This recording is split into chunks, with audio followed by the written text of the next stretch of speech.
Good morning. Could you please state and spell your name for the record? My name is Stephen Hall, Stephenhall. And your date of birth? 3/26/1983. Where do you work? I work at the Duxbury Police Department.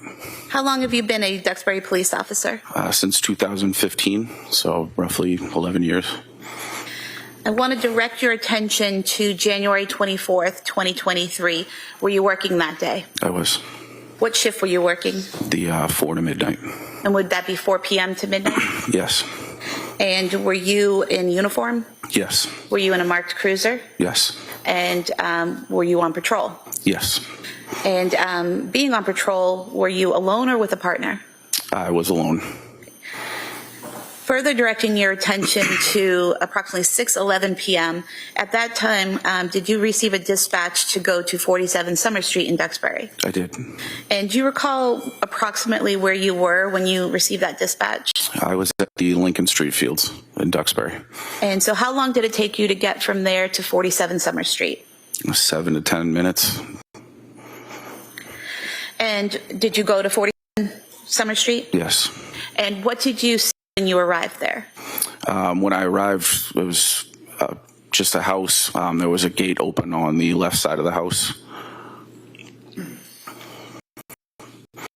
I'll show you a few exhibits that have already been marked.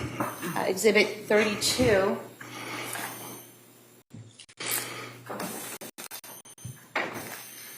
And exhibit 33. Is this the house you responded to? Yes. I'm showing you exhibit 34. Is that the left side of the house? It is. And exhibit 35 is the gate that you went in depicted in this exhibit. It is.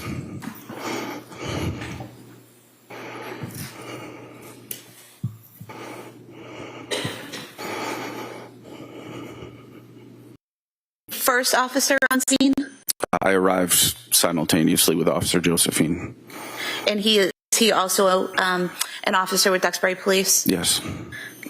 And so did you both head to that same direction or did you go in different directions? We both went to the backyard as we were dispatched to. And you said you went to the left, correct? Yes. We heard a male voice calling for us on the left side. So. And that's where you headed? Yes. Okay. And did you encounter a male in the backyard? Yes. And did you later learn his name was Patrick Clancy? I did. What was his demeanor? He was upset. Didn't know what was going on. So. And did you see anyone else in the backyard? No. Okay. Did you see anyone on the ground? Yes. And who was on the ground? Miss Clancy. Is that Lindsay Clancy? Yes. And do you see her in the courtroom today? I do. Could you point to her? No issue with ID, Your Honor. Record may reflect the witness has identified the defendant. Thank you. Where was she positioned? She was on the ground, if you were looking at the backyard on the right side.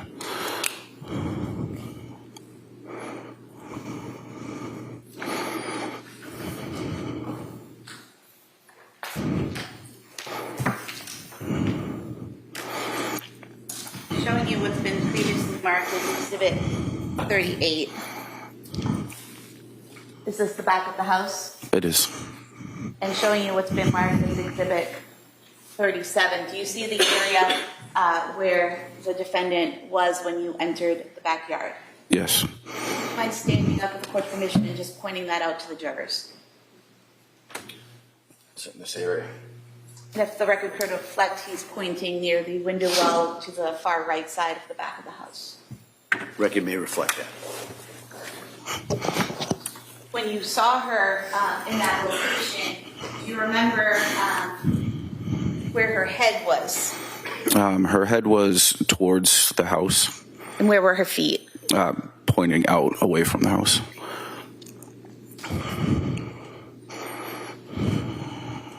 Are you trained in first aid as part of your job? Yes. And do you carry equipment with you in case you have to provide first aid to someone? Yes. When you saw the defendant on the ground, did you go to her and observe any injuries? She had cuts to both wrists and to the left side of her neck. The cuts to her wrists, were those actively bleeding when you saw them? No, they were not. When you saw the cuts to her neck, were those actively bleeding? No. Did you, based on your training and experience, feel the need to provide any medical care to those cuts or use any of the equipment you had to tend to those cuts? Not at that time. Was she conscious? Semi-conscious, in and out of consciousness. And what was she doing that gave you that indication? She would wake up and move around and then kind of just go still again. And when you say she would move around, what parts of her body was she moving? Just her head, really.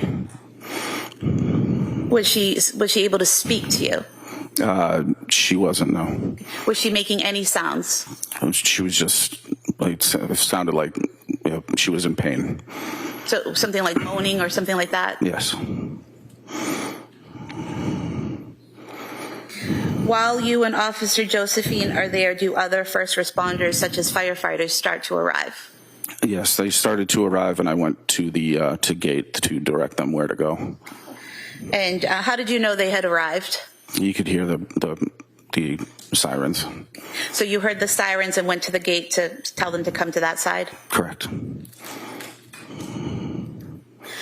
While you were doing this, did Patrick Clancy stay with you? At one point, he went inside to say he was going to check on his children. And did you see what entrance he used to go into the house? He went towards the backslider. And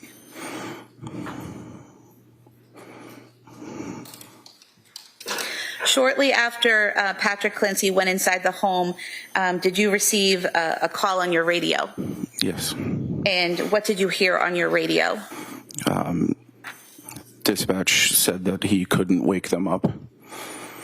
And did you know what they were talking about when you initially heard that? Not really, no. Did something then catch your attention? Yeah, I heard a loud scream from inside. And could you tell where it was coming from? Just inside the house. And the screaming, was it words or just sound? It was just a sound. When you heard that screaming, what did you do? Myself and Officer Josephine ran towards the slider and entered into the house. And when you entered into the house, do you remember what room you entered into? Into a kitchen. And when you entered into the kitchen, could you still hear that screaming? No. We could hear he was talking, but the screaming was done. When you said he was talking, who was talking? Patrick Clancy. So you could hear Patrick Clancy talking at that time? Yes. And could you tell where he was? Yes, he was in the basement. And did you head to the basement stairs? Yes. Showing you what's been marked as Exhibit 41. Are these the stairs that you went to? Yes.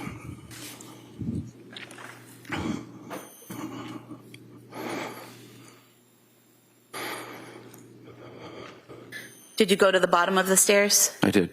Once you got to the bottom of the stairs, is it accurate that you either have to go right or left? Correct. Which direction did you go? We heard Patrick Clancy talking from the right, so we went in that direction. Could you hear what he was saying? God.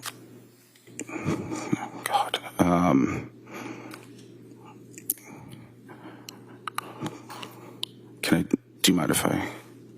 You don't recall? Yes. I have no objection, Your Honor. We need to read further on that one with this report. Do you recall him saying, I can't wake them up, I can't get them up? Yes. And do you remember his demeanor as he was saying that? He seemed very upset. What did you do in response to that? He came from a back room, so we ran into that back room.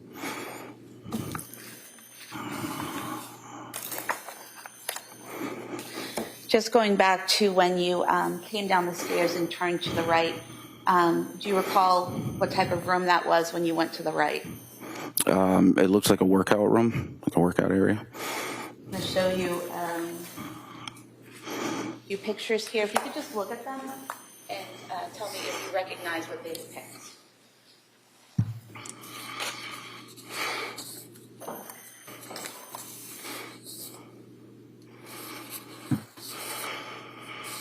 Yes. And do you recognize these to be photographs of that workout room that you entered into when you went to the right? Yes. We could have these marked as the next few No exhibits, objection. All right, those may be admitted. 4 exhibits.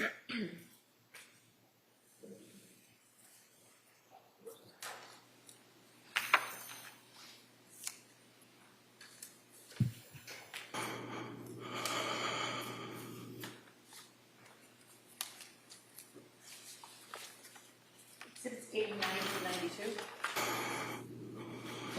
Sir, showing you exhibit 89. Is that the view when you first come down the stairs and turn to the right? Yes.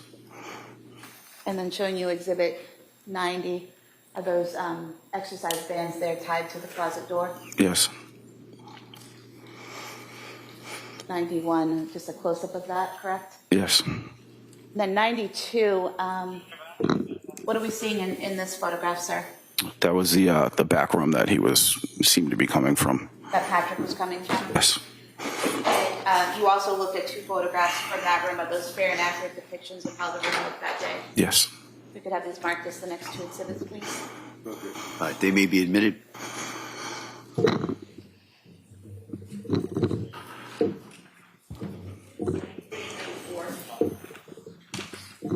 Sir, did you head to that back room? I did. And what did you see when you got to that back room? Just past the door on the left side, there was a body of a young child. And do you remember what position the child was in? He had his feet towards the door and his head towards the wall. And was he on his back or his stomach? Or... He was on his back. And do you recall what he was wearing? He was shirtless. I believe he was just in a diaper or underwear of some sort. And showing you Thank you. exhibit 93, if you wouldn't mind just pointing out where you saw his body. Just in this area. Record reflect he's pointed to the area of the yellow exercise band. It may reflect that. And sir, that yellow exercise band, did you see that in that position when you saw the body of the child on the floor? Yes. Exhibit 94, close up of that position.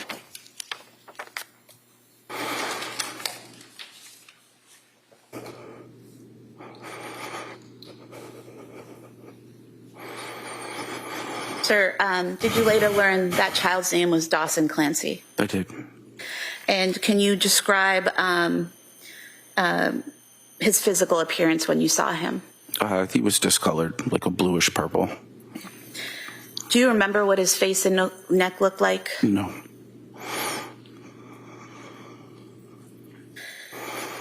What happened next? I called for paramedics to come to the basement. I also called for a supervisor, and Officer Josephine picked up the child, and we ran him outside through the front door to the ambulance. And did you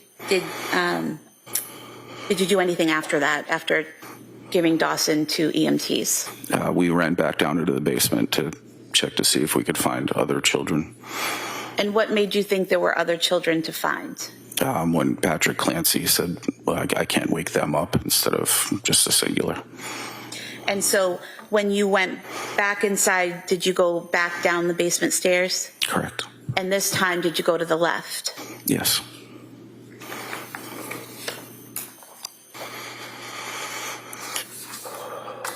Sir, showing you a series of photographs.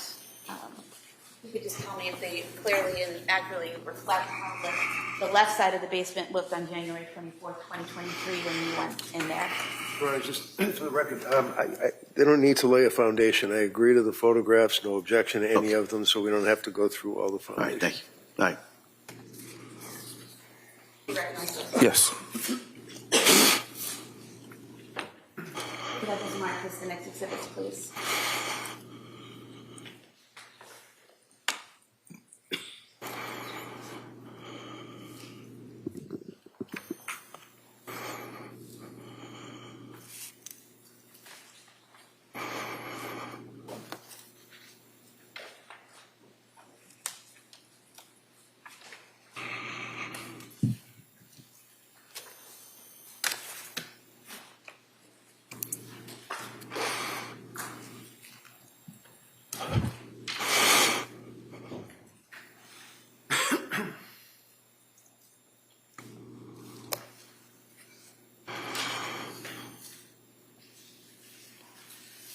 Exhibits 95 through 102. Mark.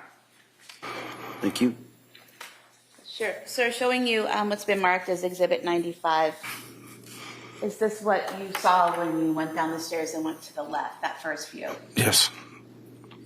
And then showing you Exhibit 96, is that a further view as you go into the room? Yes. Now, when you went into that room, what did you see? There were two children on the floor, motionless, and EMTs and paramedics were working on them. And did you later learn that those children were Cora Clancy and Callan Clancy? Yes.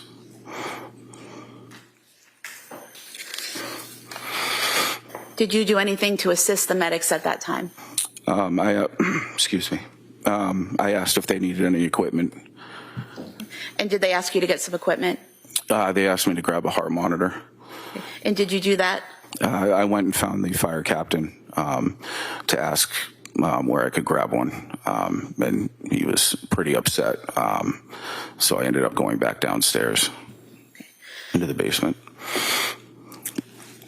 At some point in time, actually,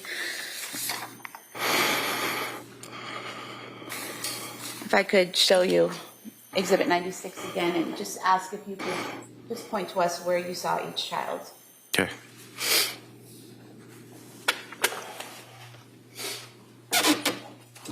Here. And that was in that area. So for the record, the first area you pointed to was in between the blood stain and the black exercise band, is that correct? Correct. And then the second area was over in front of that small nightstand or some type of shelving unit. Yes.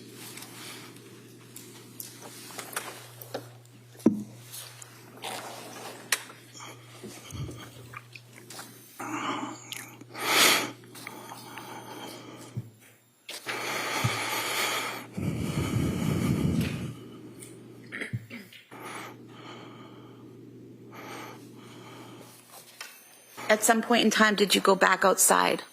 Yes, they stated they need an officer with Lindsay Clancy. And I'm going to show you a photo here outside near that window well that's towards the right of the house. Is that where Lindsay Clancy was, where that medical debris is? Yes. And just showing you another photograph. Is that just showing further to the right in a broader area of that same scene? Yes. If I could have the close-up mark as the next exhibit and the broader photo as the following. All right. They may be admitted. It's 103 and 104.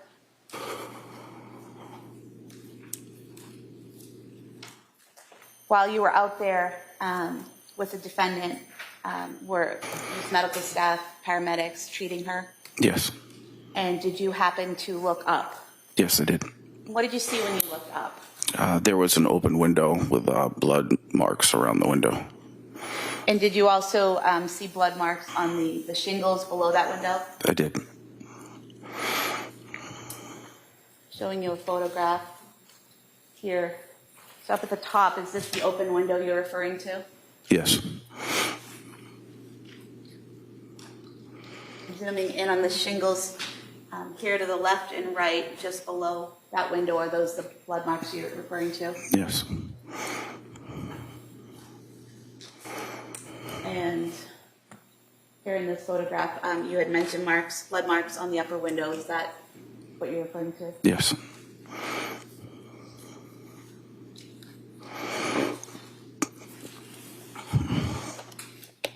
And then here at the top of the lower window, these marks here, are those the other blood marks that you saw? Yes.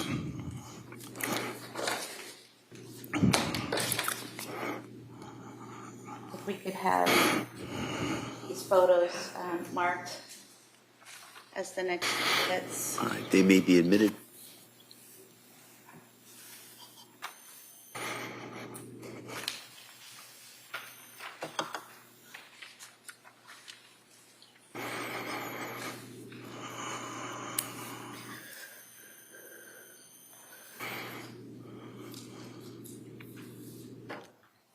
While you were out there in the backyard, did you see a ripped or, oh, I'm sorry. It's 105 through 108. While you were outside, did you see any ripped or torn screens on the ground? No. What did you do next? I just went over to the paramedic, asked what I can help him with. He said she was good, but she kept taking her face mask off for oxygen, and so I just kept replacing it back onto her face. And when you say she, are you referring to Lindsay Clancy? Yes. And did you then help them get the stretcher to the ambulance? Yes. I have nothing further. All right. Reddington?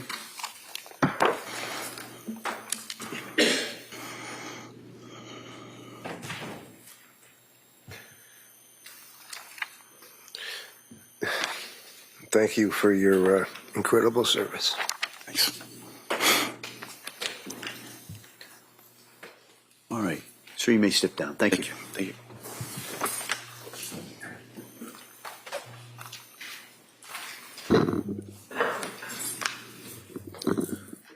All right, Attorney Sprague? Commonwealth calls Officer Brian Josephine.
Good morning. Do you solemnly swear that the testimony and the evidence you shall give to the court will be true, and that the Commonwealth and the defendant provide you with the truth, the whole truth, and nothing but the truth, so help you God? I do.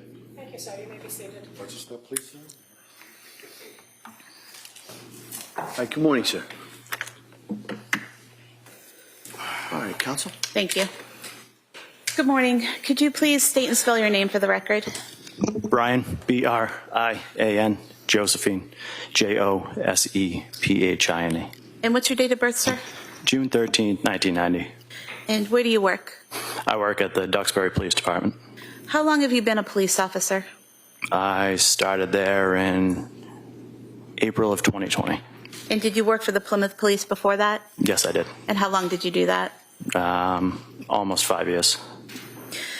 What is your current role? I am patrol officer. Back in January of 2023, what was your role with the Duxbury Police Department? I was the school resource officer for Alden and Chandler. I work with kids kindergarten through 5th grade. Directing your attention specifically to January 24th, 2023, were you working an overtime shift that day? Yes, I had picked up an overtime shift. And what shift was that? It was 4 to midnight, but I was scheduled to work till 8 p.m. 8 p.m.? Yes, ma'am. Okay. So you were scheduled to be there from 4 p.m. to 8 p.m., is that correct? That is correct. And you were in a cruiser, in a marked cruiser in a uniform? Yes, I was fully dressed in Duxbury Police uniform. I was in a marked cruiser, Duxbury Police 172. And did you receive a dispatch at approximately 6:11 p.m. to go to 47 Summer Street in Duxbury? Yes, we did. And when you say we, were you with a partner or were you alone? No, I was by myself. We ride single in a cruiser there. Okay. So when you say we, do you mean that it was dispatched to all officers on patrol? So usually with critical incidents calls, they put it over to dispatch and they'll say, Duxbury police cars, start making your way to a certain address. That way everyone can get there as quickly as possible. Okay. And so then you knew at that point to go to 47 Summer Street? Yes, ma'am. And approximately how long did it take you to get there? I would say anywhere from 3 to 4 minutes. So you were relatively close by when you received the dispatch? Yes, I was. Okay. And when you arrived at 47 Summer Street, what did you observe? Dispatch was giving me description of the house. It took probably 15 seconds for me to identify the house. Parked in the street. I saw the number of the house and I made my way. I believe it was a mudroom that I went to.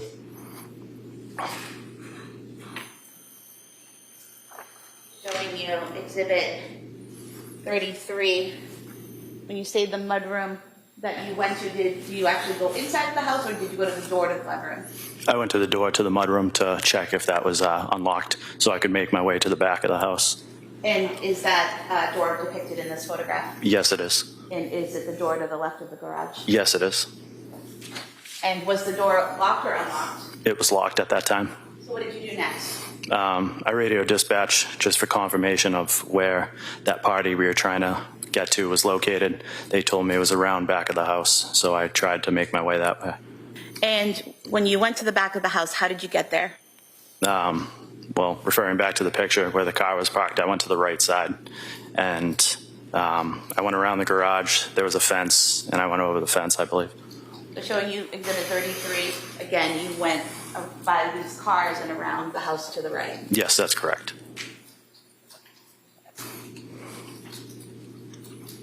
And showing you Exhibit 37,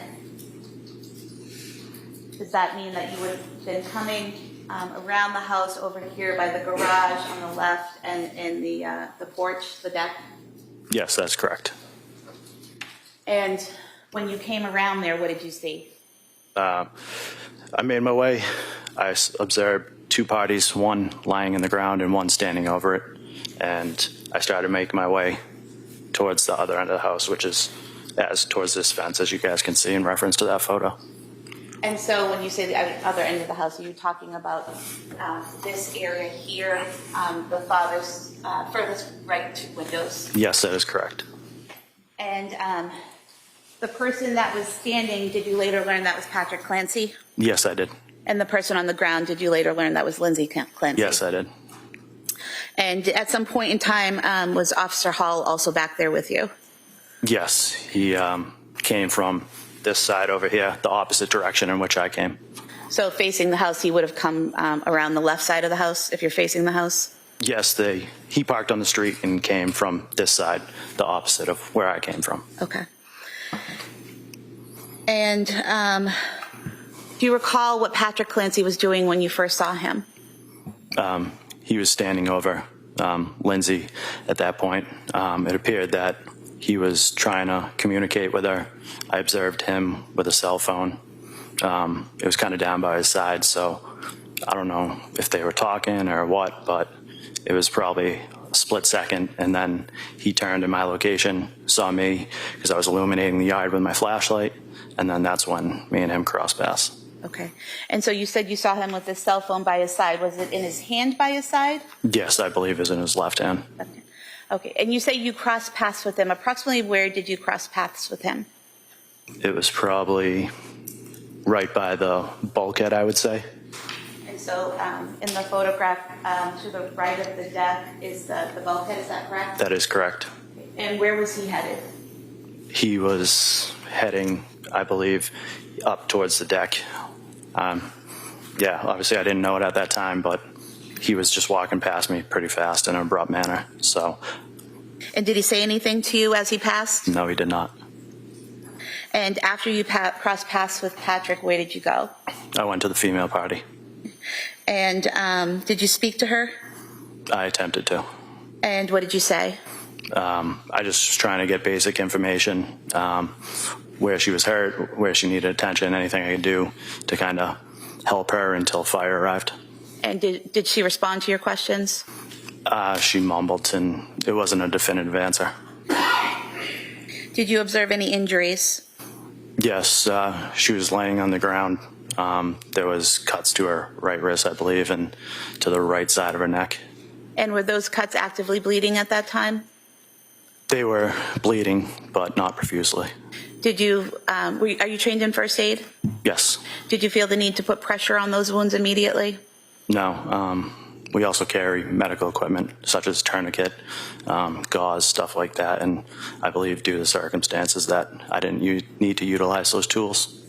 And the tourniquet that you carry, is that in case someone has some type of cut where an artery has been damaged or cut? Yes, it is. Okay. And you're trained to recognize when it's something serious like an artery spraying blood everywhere versus a cut that doesn't need a tourniquet? Yes, we are. Okay. And you didn't see the need for a tourniquet? I did not know.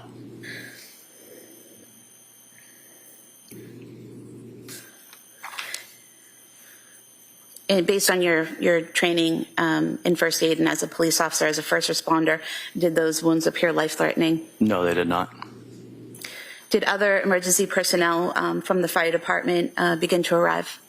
Yes, so I would say I tried to talk to Ms. Clancy for probably 30 seconds to a minute, and at that point, coming from that opposite side of the house, I observed Duxbury fire personnel show up, and our protocol is to kind of turn the medical over to them because they're more highly trained than we are.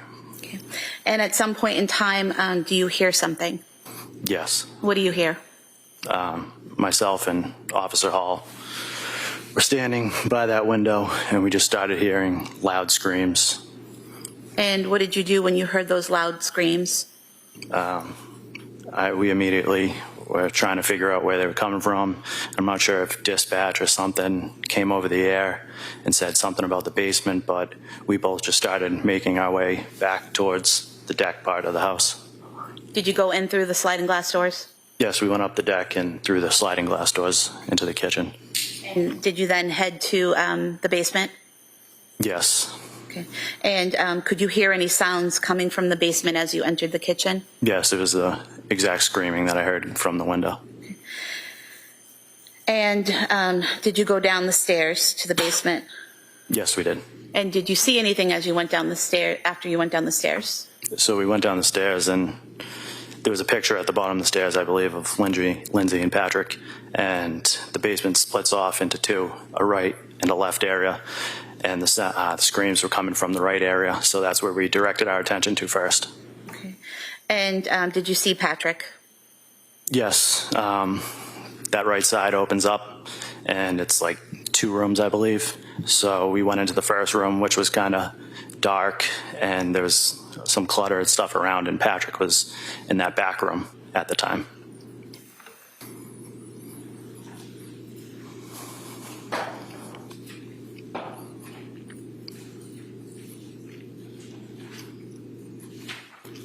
So showing you what's been marked as Exhibit 92.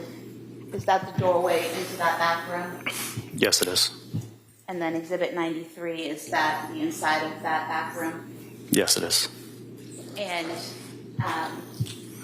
do you recall what, if anything, Patrick was saying as you encountered him?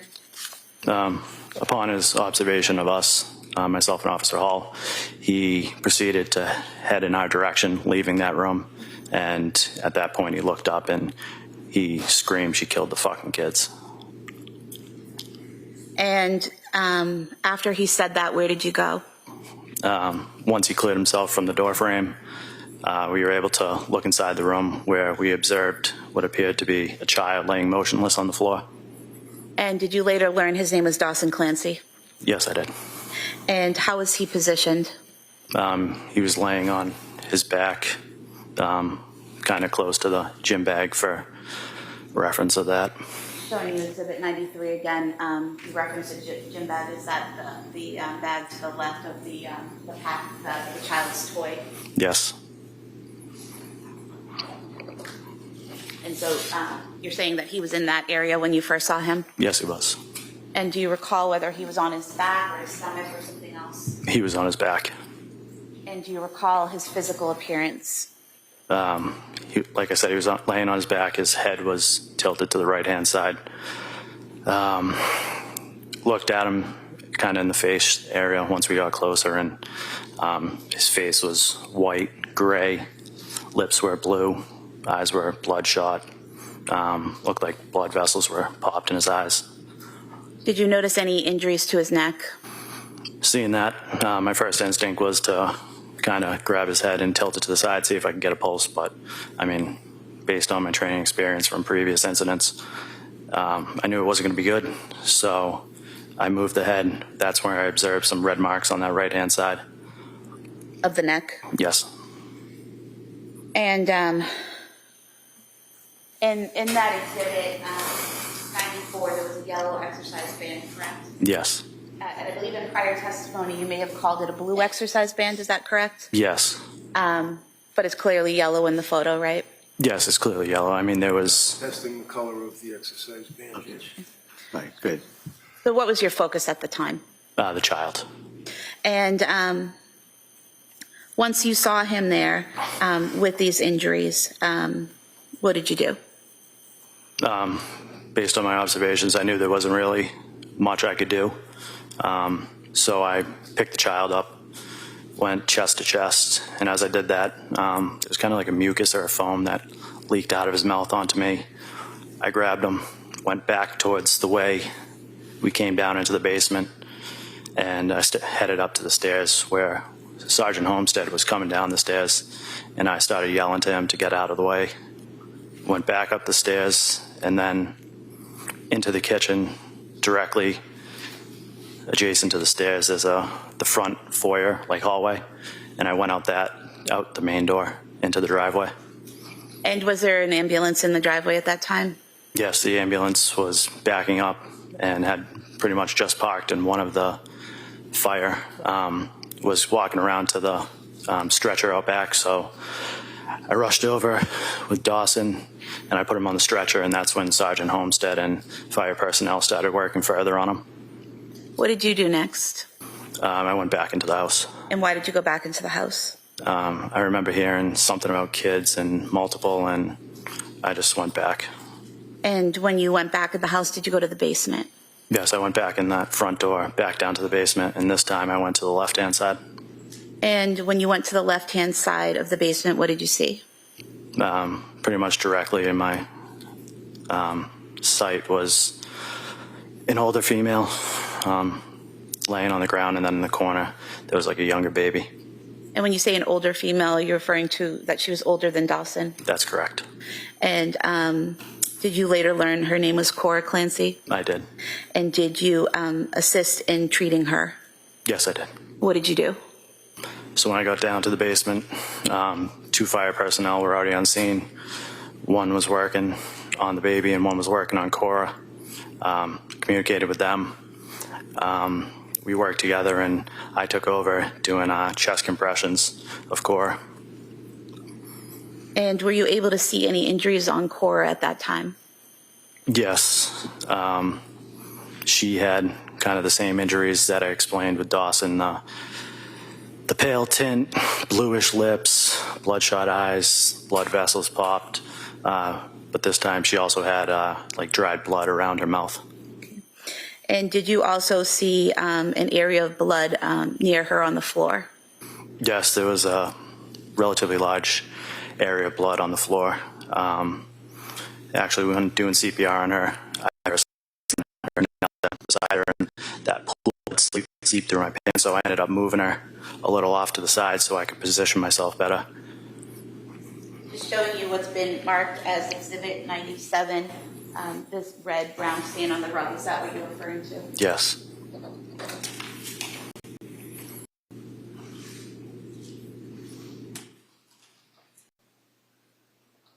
While you were doing chest compressions on Cora, what was the firefighter doing? The one that had previously been attending to Cora then went to the child that was in the corner. And eventually, was Cora put on a stretcher and brought out? Yes, eventually. I think the baby was brought out first, because I think they mentioned at some point they might have found like a faint pulse or something like that. So they got him out first, and then we were able to get Cora up. So that entire time while you're in the basement, are you still giving chest compressions to Cora? Yes. Yeah. I mean, it felt like forever, to the point where I think I radioed for assistance for another officer to come down. And did others come down to assist? Yes, Officer Cahill came down to further assist, where I continued with chest compressions, and he used a bag valve mask to give rescue breaths. And a bag valve mask, is that something that goes over someone's face, a mask that's attached to a bag and you squeeze it to give air? Yes, it's an alternative breathing apparatus. At some point, do you go back upstairs to the first floor? Yes, And do you encounter Patrick Clancy when you go upstairs? yes. So when they removed Cora, myself and Officer Cahill went back upstairs, where I encountered Mr. Clancy in the kitchen. And what was his demeanor in the kitchen? He was still frantic, kind of in shock, still screaming and losing himself. And I think at that point, I don't know, one of us requested that we get an ambulance for him as well. Thank you, sir. Nothing further. Good morning. Could you please state and spell your name for the record? PJ Hussey, Hussey, And your date of birth? 5/5/1963. Where do you work? Duxbury Fire Department, And how long have you been a firefighter? 32 years. Are you also a paramedic? Yes. What's the difference between an EMT and a paramedic? Paramedic has advanced life-saving skills, intubation, and medicine we can use on the patients. And is there a certain type of training that you have to have as a paramedic? Yes, every 2 years. And to first qualify as a paramedic, what do you have to do? There's a paramedic class that you take, upwards of 2 years. So you take that paramedic class. Is there a test you have to take at the end? A state test, yep. And once you pass that state test and become a paramedic, you have to do continuing education. Is that correct? Yep. Okay. And did you take that initial training, pass that initial test, and then pass all subsequent training to be a paramedic? Yes. And how long have you been a paramedic? About 17 years. What is your current role with the Duxbury Fire Department? I'm a captain, which is considered a shift commander. And in January of 2023, were you in that same role? Yes. What does a shift commander do? Oversees the operations of the town as far as firefighting and medical services. How many fire departments, or stations rather, how many stations does Duxbury Fire Department have? Duxbury has 2. Okay.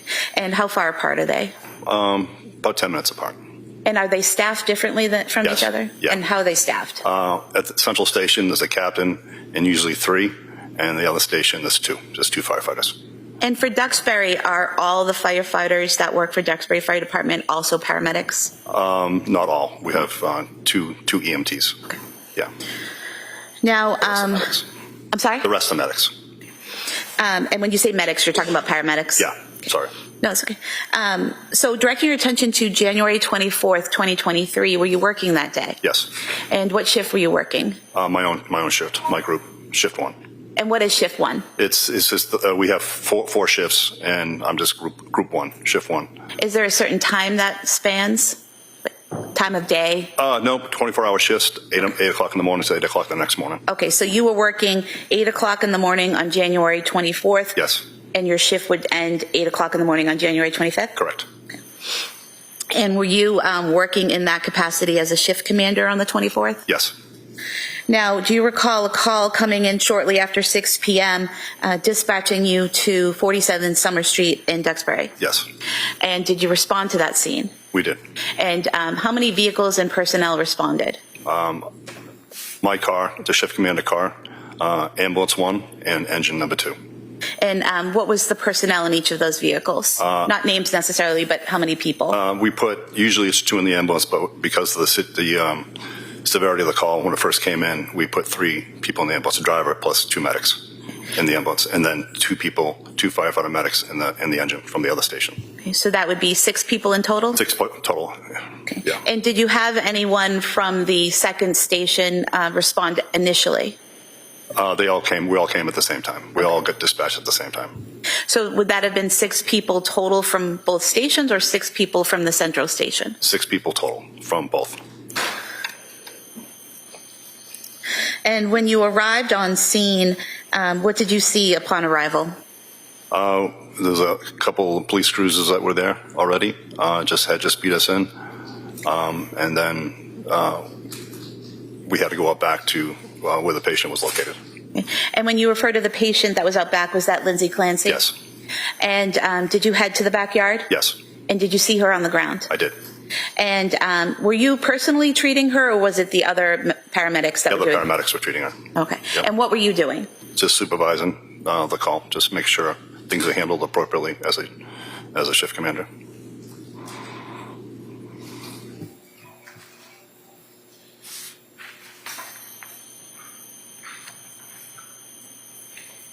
Showing you what's been marked as Exhibit 37. Do you see the area where you were in the backyard that night on the screen? Yes. If you wouldn't mind standing up and just pointing where you were. The patient was crossing the right here. I was over here in this area here. And if the record reflect, you pointed to the patient being to the right of the metal window well, and you were standing to the left of the window well, is that correct? Yeah, she was right below this window, so someplace she was right in this area, Okay. and I was just a little bit further over. And when you said right below this window, you're pointing to the far right second story window? Yep. Merci. Thank you. At some point in time while you were standing there, did you hear a loud noise? I heard a scream. Okay. And when you heard the scream, could you tell where it was coming from? It sounded like it was coming from the basement.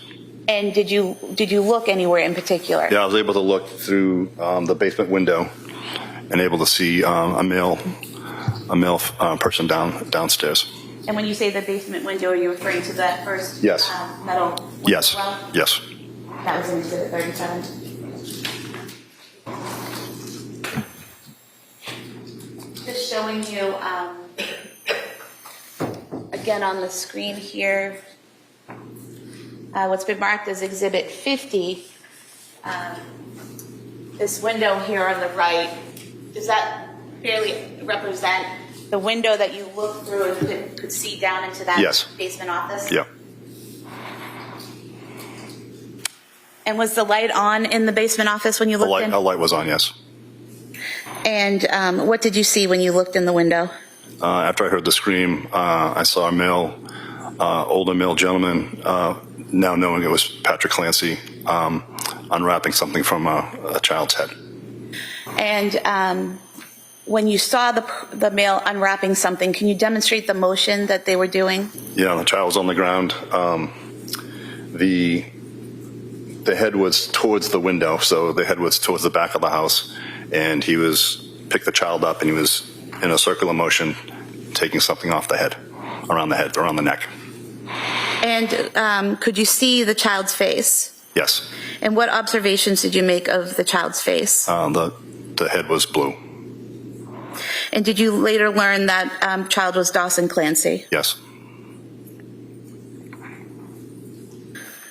At that point, what did you do?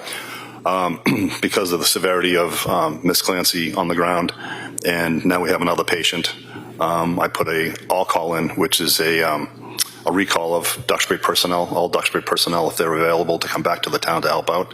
For when I need help on the scene, and I also need help in the town to cover the town while I'm busy at this scene. And I also requested a mutual aid ambulance to respond to the scene.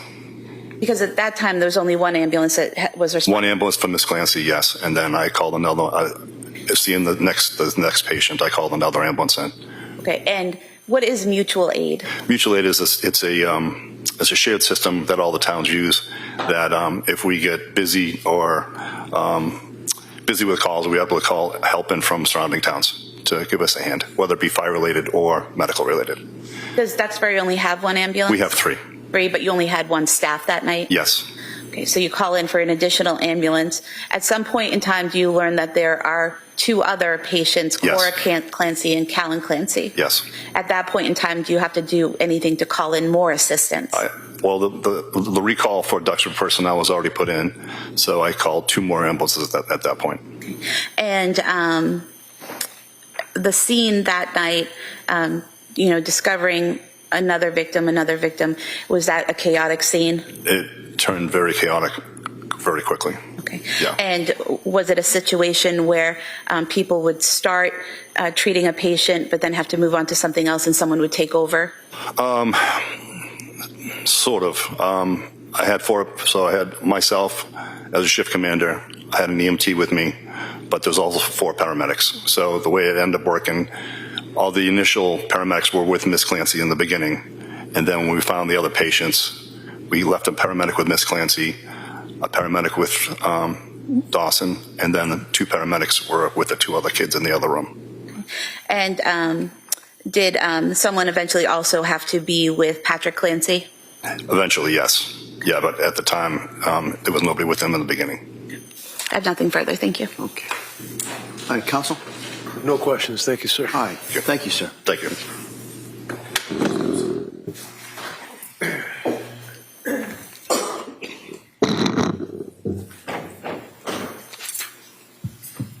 Attorney Buckingham.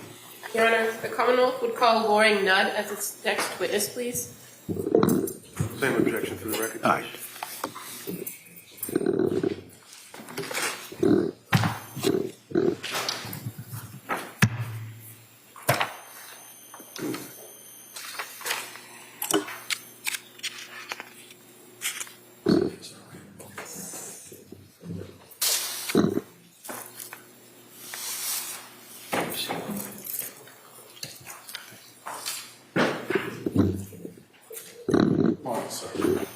Stop right there, raise your right hand to the clerk, please. Good morning. Do you solemnly swear that the testimony and the evidence you should give to the court and the jury in the matter coming between the Commonwealth and the defendant bar shall be the truth, the whole truth, and nothing but the truth, so help you God?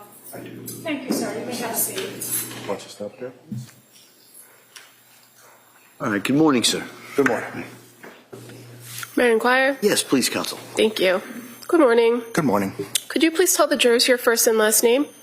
My first name is Loring, Loring. My last name is Nudd, Nudd. And do you have a nickname that you go by? I do. What's that? Everybody knows me as Chuck. Chuck. Do you work, sir? I do. What do you do for work? So I'm a firefighter EMT with the Duxbury Fire Department. I was at that time. I am now retired. Okay, so when did you retire? So I retired a year ago. A year ago? And so how long had you been working with Duxbury Fire before your retirement? A little over 30 years. 30. And can you explain what your role was as a Duxbury firefighter? So if I was an EMT, which 80% of our calls are probably that related. So I would assist a paramedic, or I would drive the ambulance, or whatever was necessary at the time.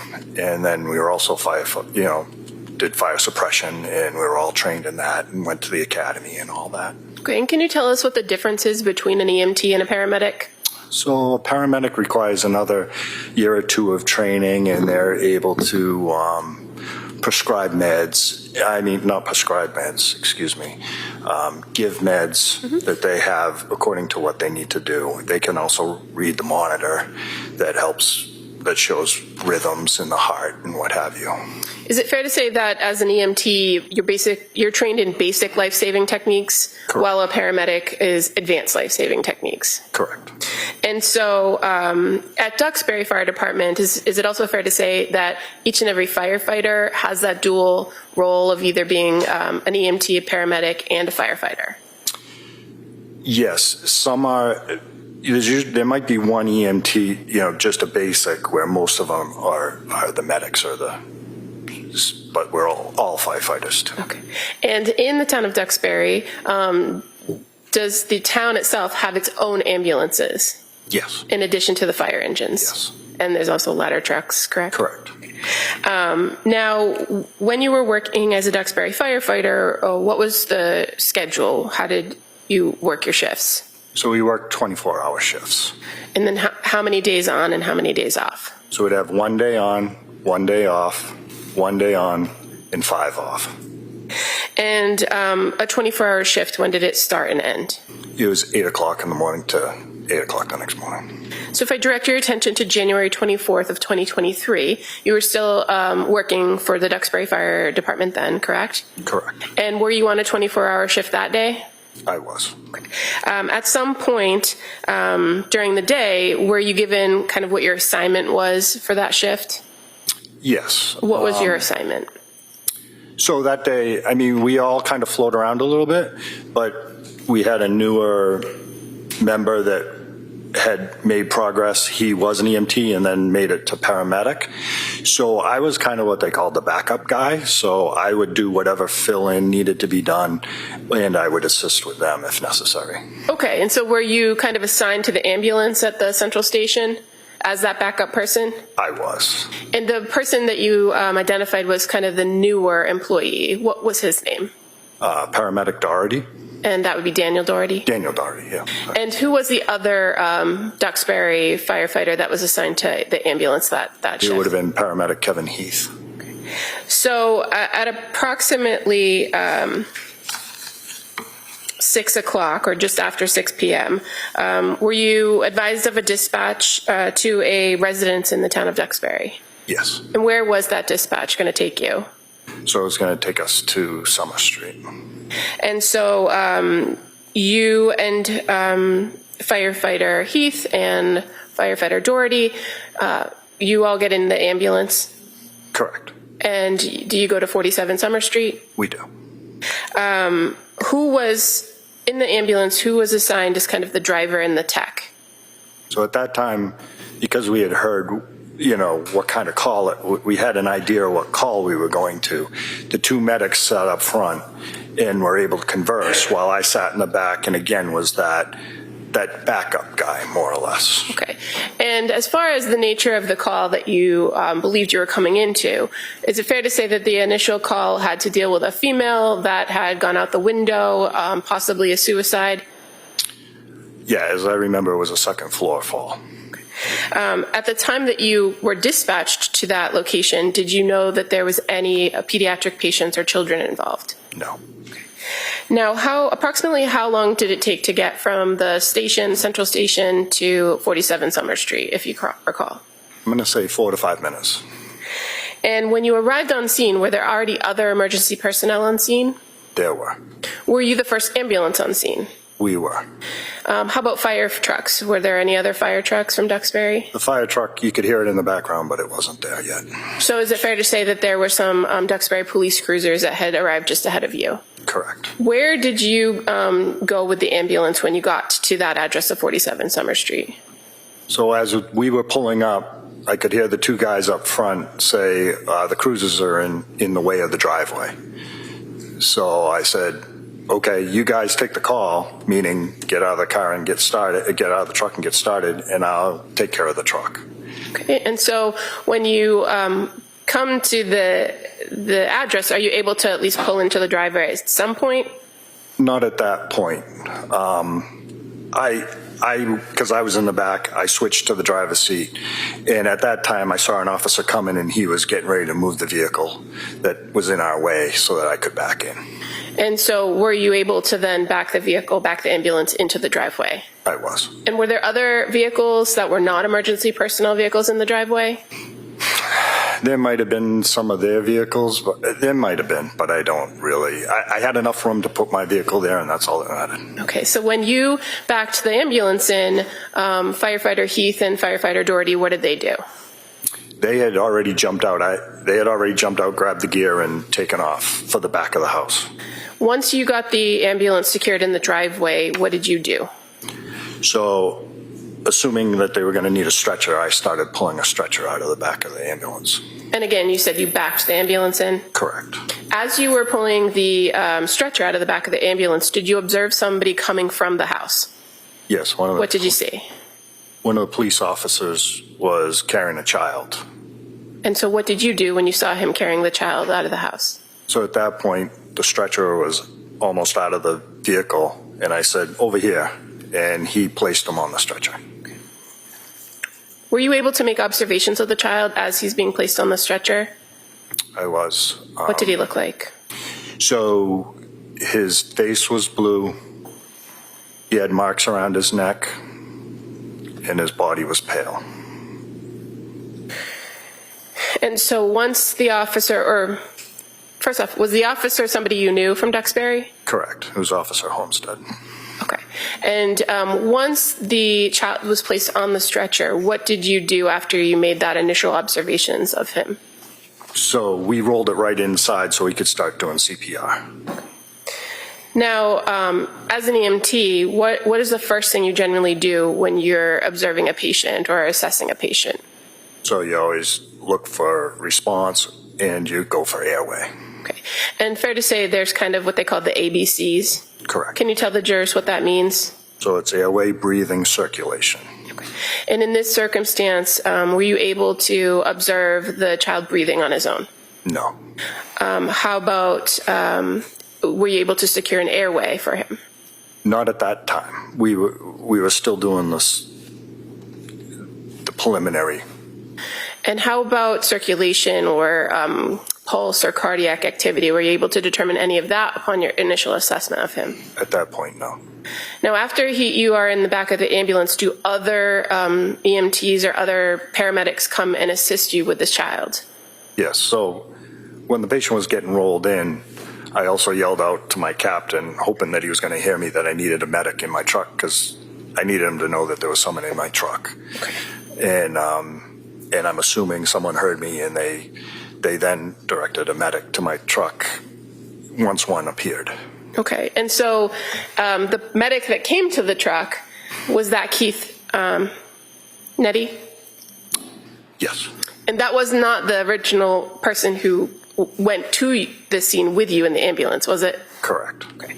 And what happened when you had the child in the back of the ambulance? What did you guys do to try to tend to him? So we were doing CPR, and then there was he wanted to check the monitor, so we got the monitor out. Okay. And with the monitor, what was the monitor supposed to be looking for? Heart rhythm. Okay. And so do you have to kind of hook that up to the patient in order to assess whether there's any activity? Correct. And those monitors that you have in your equipment, do they do anything more than just check for heart rate? The paramedic can then look and see what kind of, not just a heart rate, but a rhythm. And then if there is not a rhythm, does that machine help you to do anything to try to restart somebody's heart? with a rhythm, with the rhythm that they gave us, they said, we can disconnect it, because they were concerned they needed the monitor downstairs too, or elsewhere. And is it fair to say that at that point you're assisting the paramedic with their assessment and running that equipment and checking the monitor? No, I'll allow it, but let's kind of move on. I'm sorry. You know what? That's okay. Re-ask that. Are you assisting the paramedic at that point to Yes. treat the child in the ambulance? At some point, do you leave the ambulance? I do. And where do you go after you leave the ambulance? I bring the monitor down to the basement. Are the other paramedics and the other responders still working on the child? Correct. And to be when you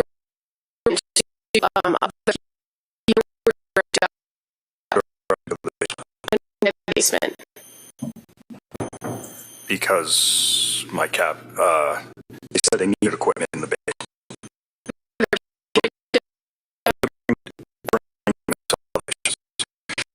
So when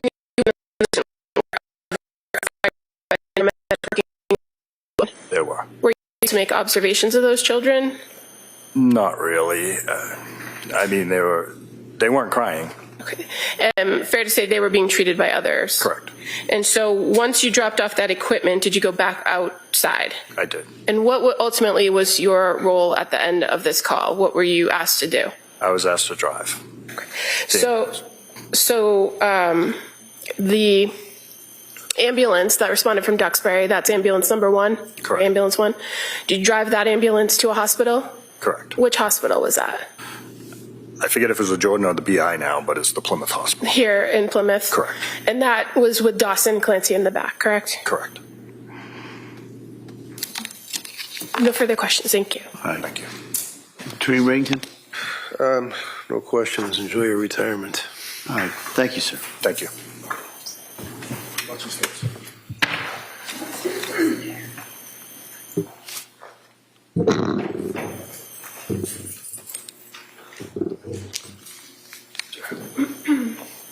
Attorney Buckingham? Thank you. The Commonwealth would call Keith Petty as its next witness, please.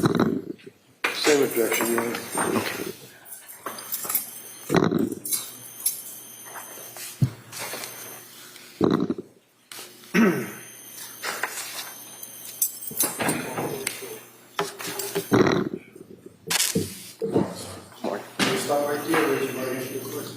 Good morning. Do solemnly swear that the testimony and the evidence you shall give to the court and the jury in the matter now coming between the Commonwealth and the defendant will actually be true. I do. Thank you, sir. You may have a seat. Watch your step, please. Hi, good morning, sir. Good morning. All right, counsel. Thank you. Good morning. Good morning. Could you please tell the jurors your first and last name, please? First name is Keith. Last name is Nettie, N-E-T-T-E. And where do you work, sir? I work for the Duxbury Fire Department. How long have you been with the Duxbury Fire Department? About 17 years. And currently working for the Duxbury Fire Department, what is your role? What do you do there? Right now, I'm a captain, shift commander. Okay. And are you a firefighter as well as a trained paramedic? Yes. At Duxbury Fire, you all work 24-hour shifts? Correct. If I draw your attention to January 24th, 2023, do you recall working a 24-hour shift that day? I was at home. Okay. And so what was the shift that you were working that week, if you remember? I believe I worked maybe 2 days prior. I don't really remember. Okay. So you were on a day off? Yes, correct. And how was it that you ended up being involved in the call at 47 Summer Street on January 24th?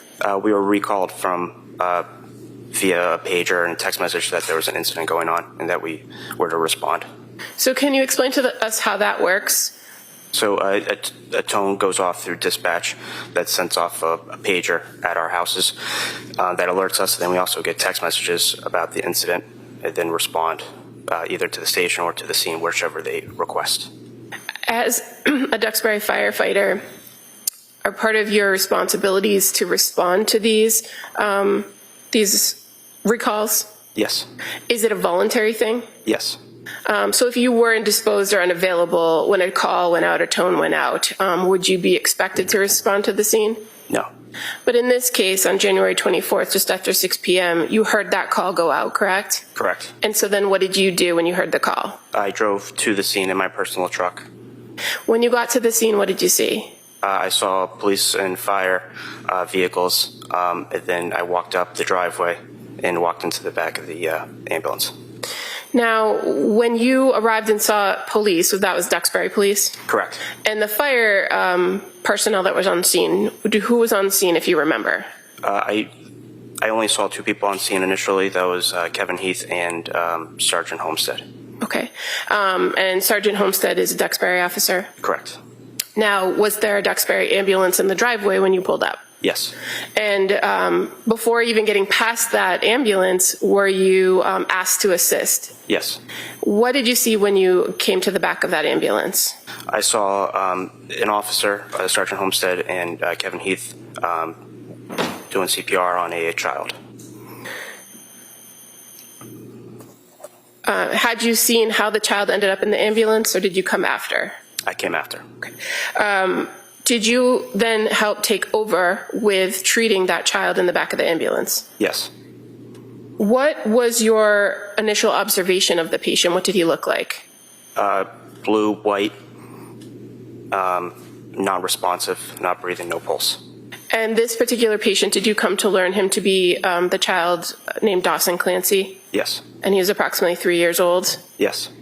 What kind of treatment did you and the paramedic Heath offer to Dawson in the back of the ambulance? What did you do?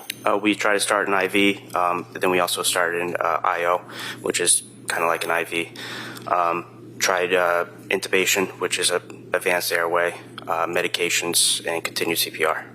So an IV, that's just putting a needle into somebody and trying to pump fluids in medicine, correct? Correct. Tell us what an IO is. An IO is interosseous, which is basically into the bone marrow on the lower leg. So what do you do to try to enter an IO? Usually we have a drill, but we had a manual one instead. So what do you do with the manual drill to enter the IO? You just twist, and then it goes into the bone. And what bone do you attempt to do this in? And were you able to enter that IO into Dawson? Yes. What is the purpose of the IO versus the IV? If the patient has difficult access, which pediatrics do. And in this circumstance, what kinds of medication were you trying to deliver through the IO to Dawson? Epinephrine. What's the purpose of epinephrine? Basically kind of helps to restart the heart. And at this point, he had no heart activity? Correct. You also mentioned attempts to intubate. Can you tell us what that means? So intubation is an advanced airway where you put a tube into the airway to secure it to deliver high flow oxygen. Were you able to intubate Dawson? Yes, Kevin Heath did. And what do you do when you enter the tool to intubate? You go into the mouth and you do a motion of pulling up to see the vocal cords so you can pass the tube through. And what do you attach to the tube to try to increase the breath? Oxygen and BVM, which is basically you're squeezing a bag. So BVM would stand for bag valve mask? Correct. While you were treating Dawson and doing the airway, intubating him, giving him the medicines, were you able to observe anything about the area of his neck? Yes. What did you observe about his neck? Dark red marks around his neck.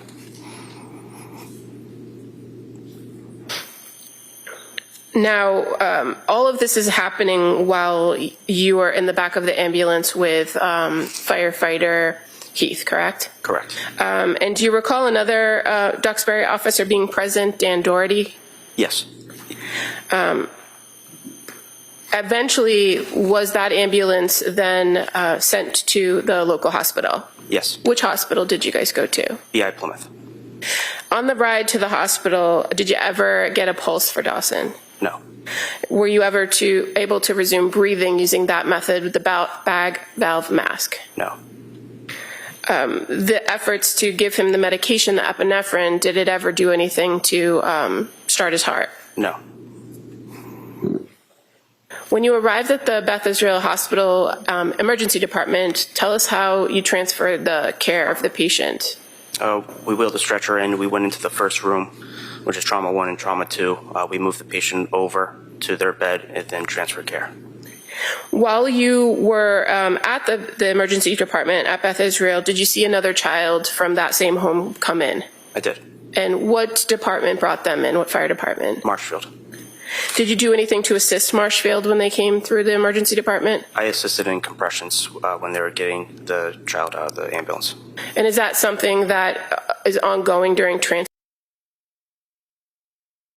when you're trying to transfer care to the emergency staff? Yes.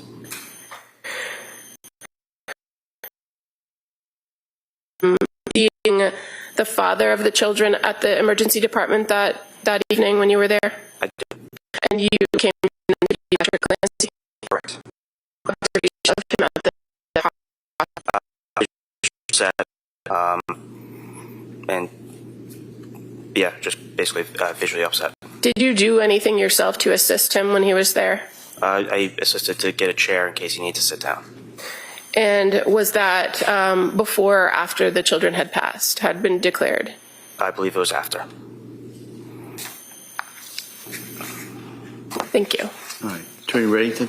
I have no questions. Thank you, sir. All right, thank you, sir. You may step down. Thank you.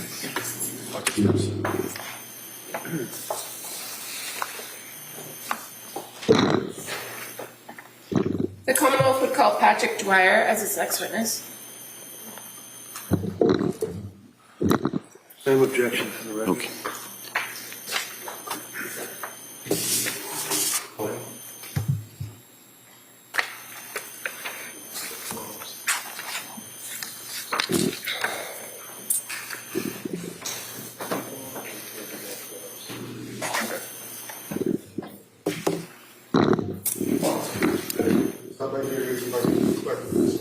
Do you solemnly swear that the testimony in the evidence you shall give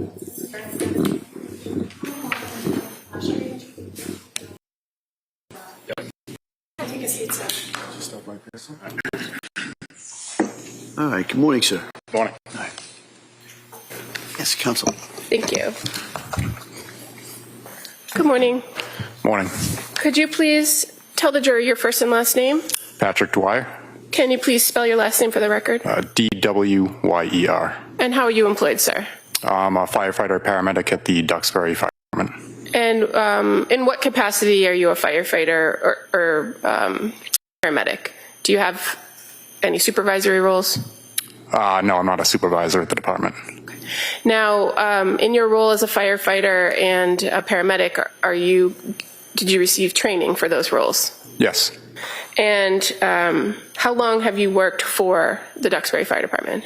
It's in my 8th year right now. I'm going to draw your attention to January 24th of 2023. Do you recall working that day? Yes. Were you on a 24-hour shift? Yes. And so that would be an 8 a.m. to 8 a.m., correct? Correct. At approximately 6 o'clock or just after 6 p.m., were you dispatched to 47 Summer Street? Yes. What was your assignment that day on shift? I was working on the engine out of our Station 2 Where is Station 2 located in the town of Duxbury? on Franklin Street. When the dispatch came in to 47 Summer Street, do you know approximately how long it took you to get from Station 2 to the location? A few minutes. Who was working with you at Station 2 that day? Jennifer Stratton. What were each of your designated roles? I believe Jen was driving the engine, and I was in the officer's seat. Now, at Station 2 in Duxbury, is it normal for just two of you to be on shift at that station at any given time? Yes, correct. And fair to say there are other firefighters and paramedics that are on staff at the central station, correct? Correct. And in this dispatch, you at Station 2 on the engine were dispatched to 47 Summer Street, correct? That's correct. When you received the dispatch, did you have any information that there had been children involved? No, we did not. When you got to the scene, what did you see? When we got there, it was dark out. We started walking towards the house, and the other firefighters were there before us. Then we were directed to go to the basement. Before going to the basement, were you directed towards the outside of the house and then redirected to the basement? We were walking towards the backyard, so I believe that's where the first person was located. So we were kind of making our way back there. So I'm just going to show you what's been previously marked as exhibit number 34. Can you see it on the screen next to you? Yes. And so would this be 47 Summer Street? Yes. And fair to say you were on your way to the backyard on the left side when you were redirected? Yes. Did you ever make it into the backyard? We went through the backyard to go into the residence. Okay. But you were directed to the basement to testify? Yes. If you could take a look at that screen again, I'm going to show you what's been marked as exhibit 38. Can you see over here sliding glass doors? Yes. Is that where you entered the house? Yes. You indicated that you also went to the basement, correct? Correct. When you got into the house and went down into the basement, which side did you go to at the bottom of the stairs, the right or the left? We went down to the left. What did you observe when you went down into the basement? We saw two children on the ground and the father sitting on the couch next to them. So again, just going to show you what's been previously marked as exhibit 95. Is that fair to be the left side? Yes. Basement. And exhibit 96. Where did you see the father?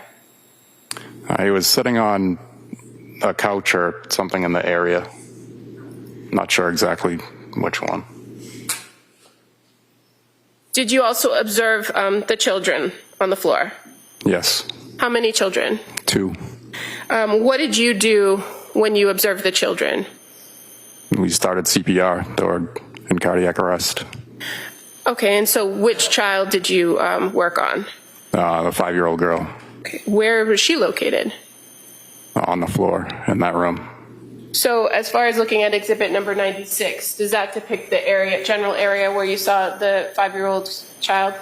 Yes. Where did you treat her? Where did you see her?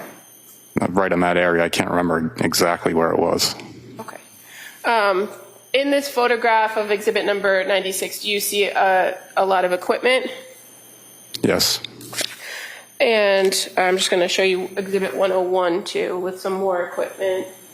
Do you see all that equipment there? Yes. Is that equipment that was used to treat the 5-year-old child?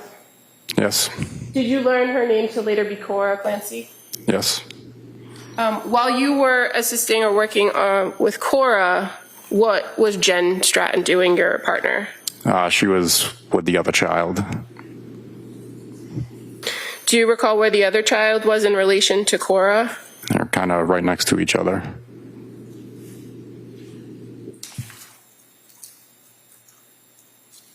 So again, showing you exhibit number 96, if you look to the middle of the photograph, there's a red spot on the floor.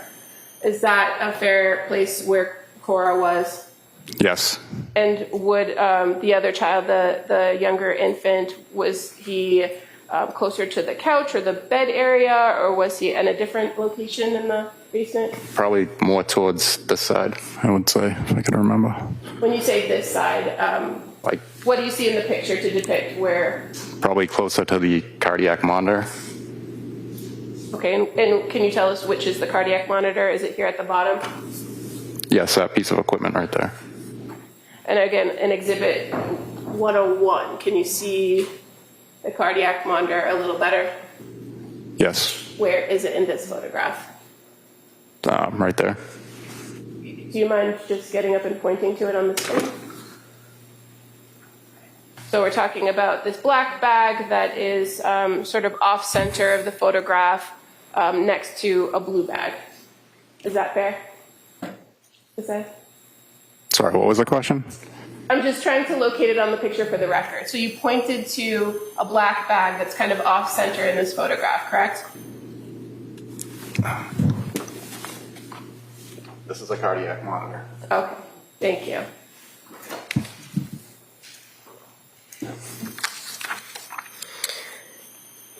When you started to treat Cora, what were your observations of her when you came upon her? I noticed she kind of looked like she had some burst blood vessels around her eyes. Did you make any observations of the color of her skin? It was kind of pale, bluish. When you approach the patient, what's the first thing that you do to assess them? I check for breathing, check for a pulse. Did she have a pulse? No. Was she breathing? No. And when you're doing those things, are you able to make observations of the area around their face, like their nose and their mouth? Yes. In this circumstance with Cora, did you notice anything around her mouth? Around her mouth? Not that I can recall.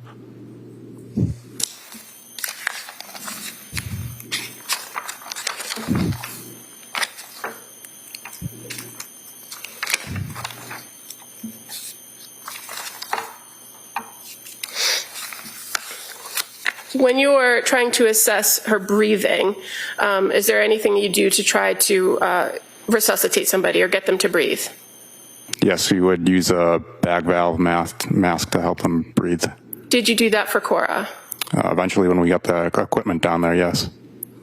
And were you able to use that device and get her to breathe on her own? No. And while you're utilizing that bag valve mask, fair to say you're in close contact and making observations of the patient's face and mouth, correct? Yes. And you indicated that you're not sure if you recalled seeing anything around her mouth? Nothing particularly that I can think of. Okay, if I may approach. Yeah.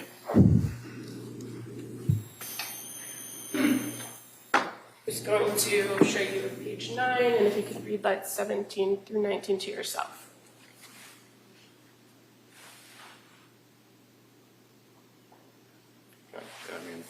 Does that refresh your memory? Yes.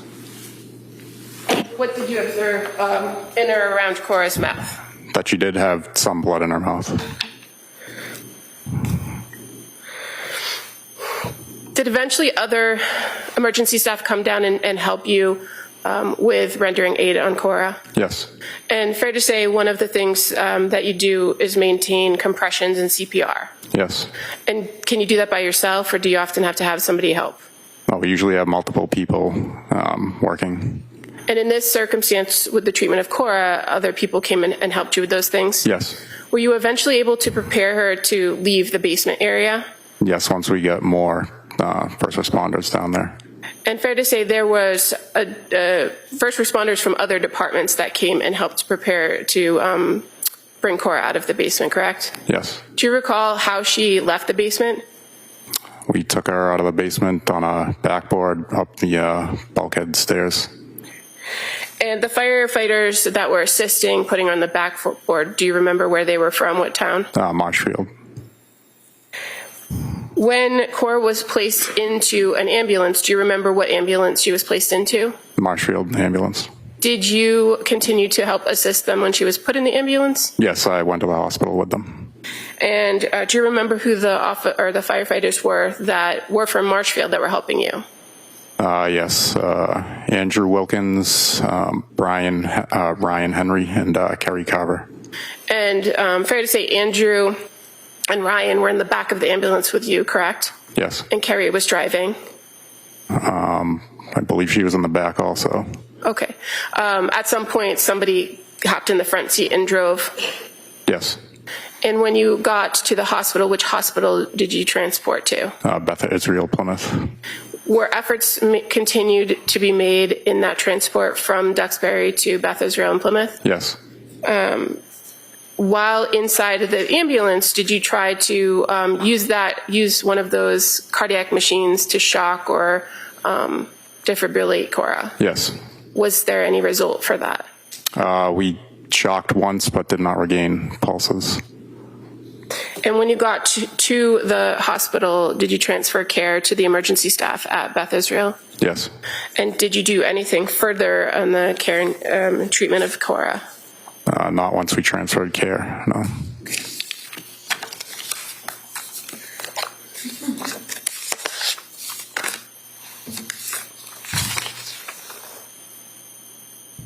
And nothing further. Mr. Reddington? I have no questions. Thank you, sir. All right, thank you, sir. You may step down. Thanks.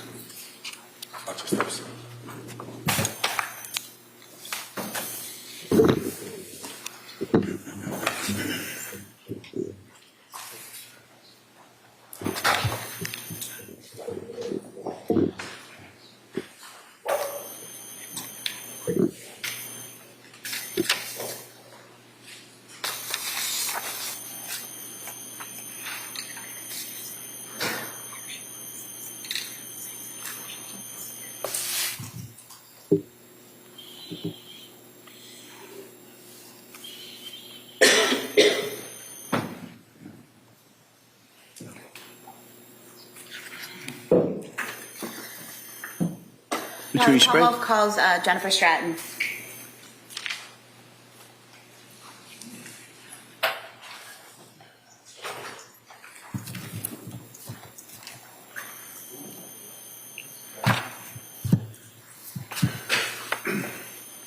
Same objection, Your Honor.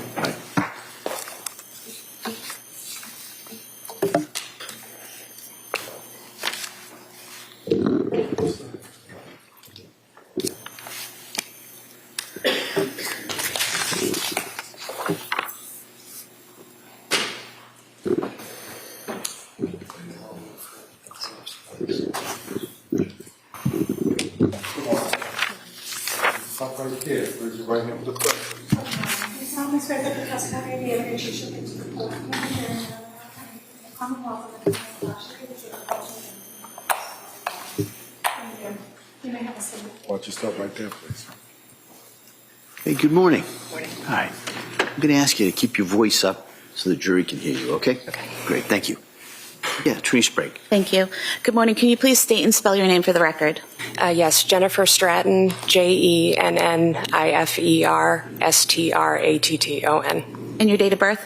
July 11th, 1986. Where do you work? Duxbury Fire Department. And how long have you been a Duxbury firefighter? 12 years. Are you also a paramedic? Yes. And how long have you been a paramedic? About 13. And have you completed all the training and certification required to be a paramedic? Yes. I want to direct your attention to January 24th, 2023. Were you working that day? Yes, I was. And were you working a 24-hour shift that started at 8 a.m.? Yes. And were you part of a crew that was dispatched to 47 Summer Street just after 6 p.m.? Yes. And who was with you in that crew? Firefighter Patrick Dwyer was with me in the engine that night. And approximately how long did it take you to get from the station you were located at to 47 Summer Street? Maybe 4 or 5 minutes. And were you driving? I was driving that night. What did you see when you arrived? Pulled up to the address, saw our ambulance crew. They had arrived just before we did. They were starting to walk to the back of the house. And did you follow? Yes. And what did you see in the backyard? Came to the backyard, saw firefighter Dan Doherty kneeling next to a person. It was very dark. Ended up being Miss Clancy. That was all we saw for a few seconds.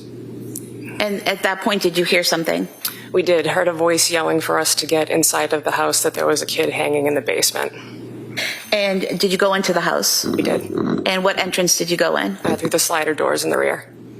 And did that lead you into the kitchen? Yes. And then did you proceed to the basement? Yes. When you got down to the basement stairs, would it be accurate to state that you can either go right or left? Yes. Which direction did you go? We took a left. And what did you see when you went left? We took a left and we saw Callan and Cora face up on the ground. And when you saw them, what did you do? I immediately jumped on the radio to ask for 2 additional ambulances, that we needed more help, and Patrick ran to Cora and I went to Callan. And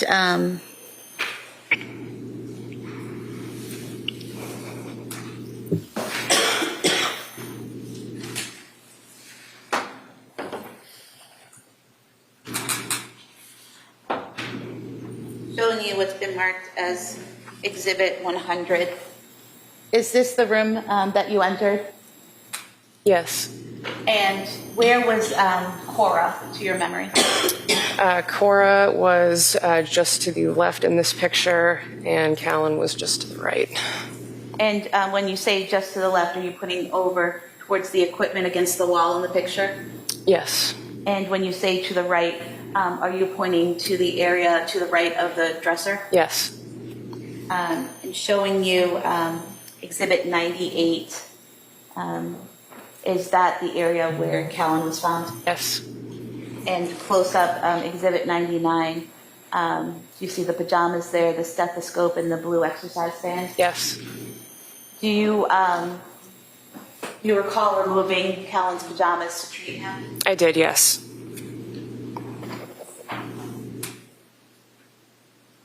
So when you went over to Callan, you remove his clothing. What do you do after that? I didn't remove his entire onesie right away. Made sure that checked him for a pulse. He did not have one. Immediately started chest compressions on him. Now, for this is an 8-month-old baby, Yes. correct? Is the way you do chest compressions for a baby different than other people, other ages? Yes, because of the size, you have to scoop your arms around and you compress with your thumbs in the side. I'll allow it. So you said you have to put your hands underneath on the back of the child and then use your thumbs to do compressions? Yes. And is that what you did for Callan? Yes. And what did you do next? Continued CPR on him until more help and hands started to arrive on scene. We had an off-duty firefighter, Tom Brandt, come in, and he started to assist me. He took over compressions briefly while more help started to arrive. When Brandt took over chest compressions, what did you do? At that point, someone had brought down a bag valve mask to help us deliver oxygen to the child, and we started delivering oxygen to the child. And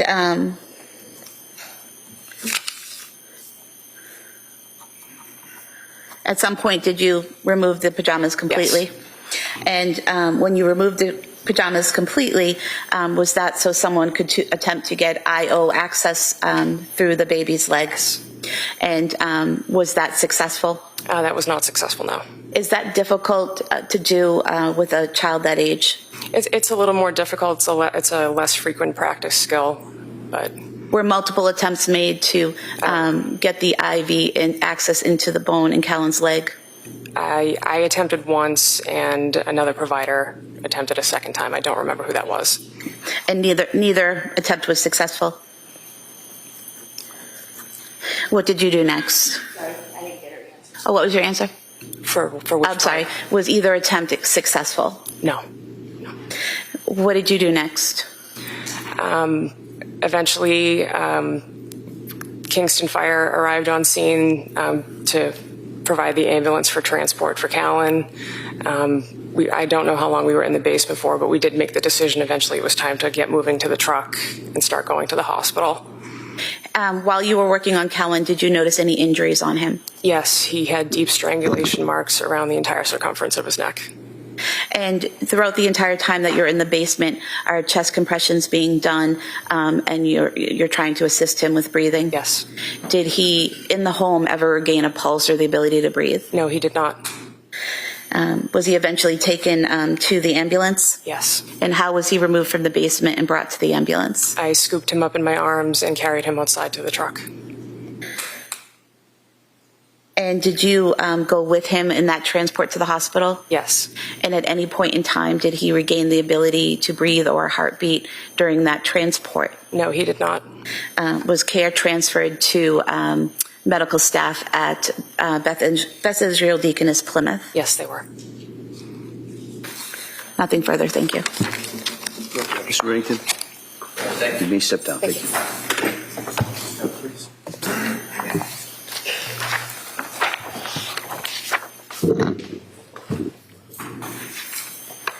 Thank you.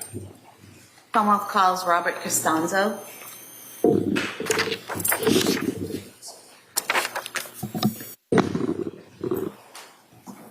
Reports assigned by police. Sure, yeah.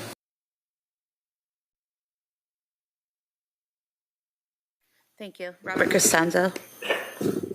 Right this way.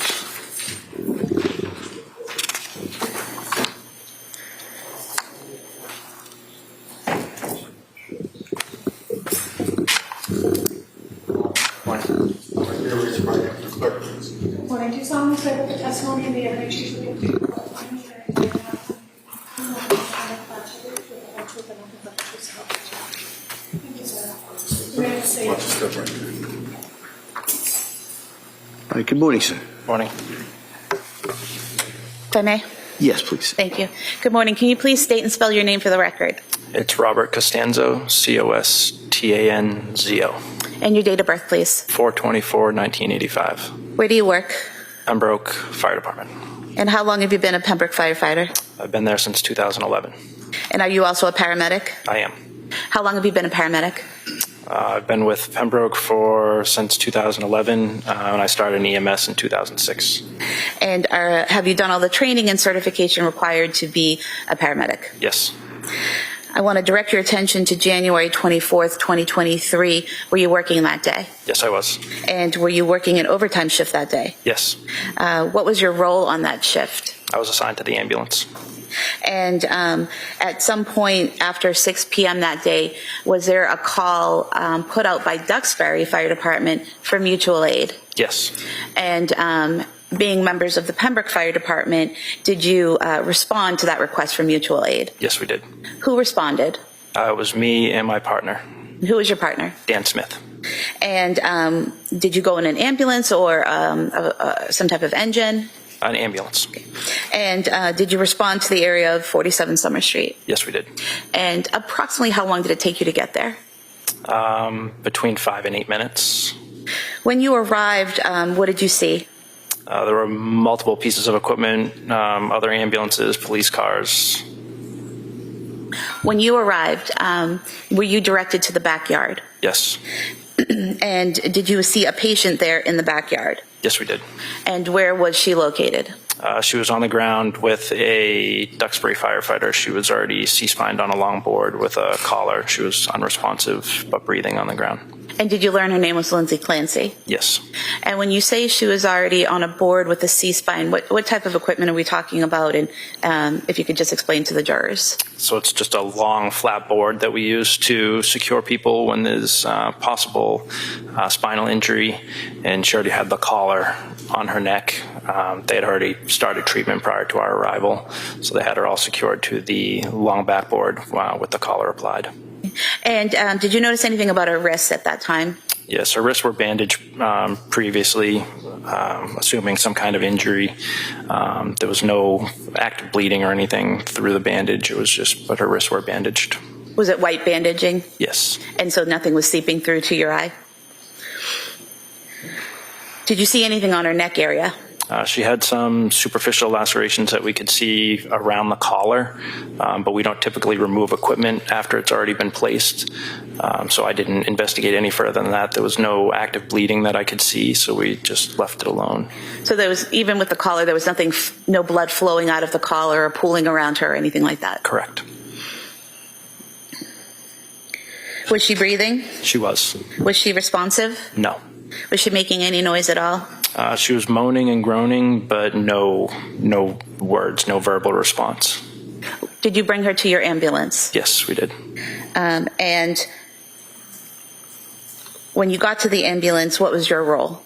I was the tech in charge, so we did as much of an assessment as we could without removing her from the board to look for any further injuries. Other than the injuries that the Duxbury Fire Department had already found, we didn't find any further injuries. And then we continued with treatment, vital signs, and such. When you did the assessment, did you look at her head? Yes. Were there any cuts or bumps or dents that you noticed in her head? Not that we noticed, no. What about her arms, other than the bandaging on her wrists? Were there any cuts, obvious broken bones or injuries to her arms or her hands? No obvious broken bones or anything, no. And you said you were the tech. What does that mean? I was the medic that was in charge. Medic that's in charge, or you're the medic in charge. Okay. So I was the medic in charge. And was anyone else in the back of the ambulance with you treating Ms. Clancy? Yes, my partner, Dan Smith. Okay. Who was driving the ambulance, if you recall? It was our deputy chief, Jim Shea. Okay. And do you recall which hospital you went to? South Shore Hospital. While you're, well, let me ask you, how long approximately did it take you to get from 47 Summer Street in Duxbury to South Shore Hospital? It's typically about, from Pembroke, it would be about 15 minutes, so it would be a little bit longer than that. I'm not sure the exact time, so probably maybe 18 minutes. Okay. And while you're in that transport, in the back of the ambulance, after you've done this examination of Lindsay Clancy to see if there are any other injuries, what do you do next? So we would start treatment. So we started putting 2 IVs as a precaution, and any other treatment that was needed. So we noticed that her pupils were constricted, and she was unresponsive. So we treated for a potential opioid overdose. We gave 2 milligrams of Narcan, and she seemed to become a little bit more agitated, trying to grab, reaching out with her arms, but no verbal communication. She never fully woke up. And have you given Narcan to individuals in the past in your role as a paramedic? Yes, I have. What is the typical reaction when you give a patient Narcan? It depends on the drug that they took or the amount of drugs that they took, but depending on what they take, they usually, their respirations will go up, their pupils will get a little bigger, sometimes they fully wake up. We know who they are, who's referred to? The patient. Yeah. And you were referring to patients that you've dealt with in the past in your role as a paramedic, is that correct? That's correct, yes. Okay. And so they would often wake up when given Narcan? Yes. Okay. And what type of drugs, based on your training experience, does Narcan work on? We're trained to use it for opioid overdoses, so heroin, fentanyl, other drugs like that. Okay.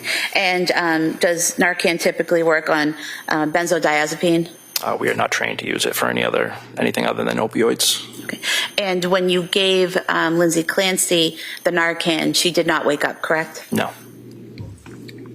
Did you provide any other care to Lindsay Clancy on the way to the hospital? Just continued to monitor her vitals and make sure there was no decline. And once you arrived at the hospital, did you transfer her care to the hospital staff? Yes, we did. No other questions? All right. So you're not trained in Narcan on benzodiazepines, is that correct? Yeah, we don't give it for benzodiazepines. And in any event, when you gave Narcan to the body that was laying on the ground, she had already been wrapped up on her wrist, right? That's correct. Already been wrapped up, had the thing on the neck to prevent the head from moving, right? That's correct. And also had bandages perhaps on her neck area, I'm not sure. There were no bandages that I could see because Just the the neck collar thing. blocks. Yeah, most of it I could see. There are some holes in the collar that we could see some superficial lacerations through, Right. but there was no active bleeding. Her wrists were already bandaged, so we don't take the bandages off after they're on. Okay. And there was no blood Good. screws. I ask the questions, you can answer them, okay? Narcan administered to Lindsay Clancy on the ground, yes? In the ambulance, but yes. And there was no reaction. It didn't have any effect on her, right? She appeared to become a little bit more, she started like reaching and grabbing a little bit more than she was before. That's consistent as well with a person who's had a head injury, right? Could be. Yeah. So in any event, the Narcan that you're trained would be dealing with opioids, right? Yes, that's correct. Now, did you know, sir, at all that she suffered a burst fracture of a cervical spine? Did you know that, sir? No. T5 through T6, T4, 6, 7, 8, all exploded, fractured. Did you know that? No. Did you know that there was hemorrhaging into her body, that she fractured every rib in her body? No. It was pretty dark out there, wasn't it? It was. Did you obviously administer aid to her, or did you also have like a flashlight on your head, or were you holding a flashlight, or what? She was already packaged. She was already on the longboard and everything, so we picked her up, put her on the stretcher, and moved out of the backyard into the ambulance. So how long did you handle, if you will, her while she was laying there? On scene, we were only on scene for, I think it was 7 minutes, I think, total on scene from the time that we... Chaotic? Yes. And it was dark in the backyard, right? Yes. There was no exterior lighting, nothing on the house that was lit up like spotlights or anything, right? That's correct. No flashlights, right? No. And you scrutinized a hole in the thing that goes around the neck when someone has a head injury, especially a cervical injury, thoracic injuries. You scrutinized a hole that noted that there was a superficial wound to her neck. That's all we could see through the side of the collar. Who's we? Me and my partner. Was your partner scrutinizing the hole as well? The whole, I don't know. You said there's a hole in that, in the thing that goes around the neck. Yeah, there's holes in the collar that you can see through. Right, and you were scrutinizing. You were looking through it, right? Yeah. You told the jury you saw Yes. superficial cut of the neck, right? Yes. Yeah. Did your partner look through the hole as well? And you've talked about your testimony with the district attorneys in the past, haven't you? Yes. One of the things that they asked you is whether or not it appeared as though the injuries to her neck or wrist were superficial. Isn't that right? Yes. And other than looking through the little hole in the thing around her neck in the dark, you didn't see her neck after that was removed, did you? No. That's all you have. Commonwealth redirect. Sir, after the 7 minutes that you were in the dark backyard, you were then in an ambulance for 18 minutes with the patient, correct? That's correct. And there's lighting in the ambulance, correct? There is. And during those 18 minutes in the well-lit ambulance, did you ever see blood seeping through the bandages on her wrists? No. During those 18 minutes in the well-lit ambulance, did you ever see blood pooling around her neck or flowing from the neck? No. Thank you. All right. Anything further? No. Okay. Thank you, sir. You may sit down. Thank you.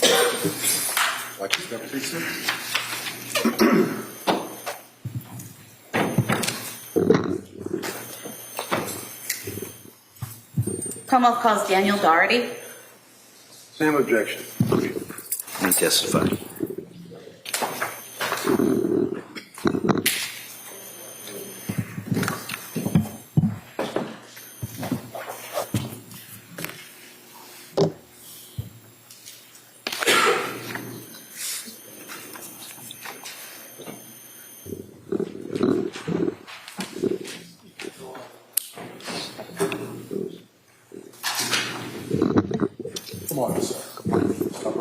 Good morning. Do you solemnly swear that the testimony and the evidence you shall give to the court and the chairman of the matter now pending between the Commonwealth and the defendant shall be the truth, the whole truth, and nothing but the truth, so help you God. Thank you. You may have a seat, sir. Watch your step, please.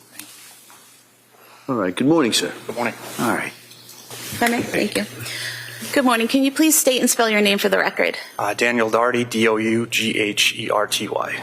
And your date of birth? 8/27/1986. Where do you work? Duxbury Fire Department. How long have you been with the Duxbury Fire Department? 5.5 years, full time. Are you also a paramedic? Yes. And how long have you been a paramedic? 4 years. And have you completed all the training and education and certification required to be a paramedic? Yes. I want to direct your attention to January 24th, 2023. Were you working that day? I was. And were you working a 24-hour shift? Yes. What was your role that day on shift? Firefighter, paramedic. And sometime after 6 p.m., did you respond to 47 Summer Street in Duxbury? Yes. And when you responded, who was with you? Firefighter Heath was driving and firefighter Nudd was in the back. And so you're in ambulance 1 at that time? Mm-hmm. Is that a yes? Yes. And when you arrive at 47 Summer Street, what do you see? There was 2 police cruisers either blocking the driveway or near it. So we pulled ahead of it, stopped the truck, and got out. And did you head to get equipment and head to the backyard? Yes. And what did you see in the backyard? We had Officer Hall kind of directing us towards the side of to the side gate. And from there, we went around to the back of the house. And did you see a female on the ground? We did. And did you learn that was Lindsay Clancy? Yes. Do you recall what she was wearing? I believe it was jeans and a tank top. Did she also have socks on? I believe so.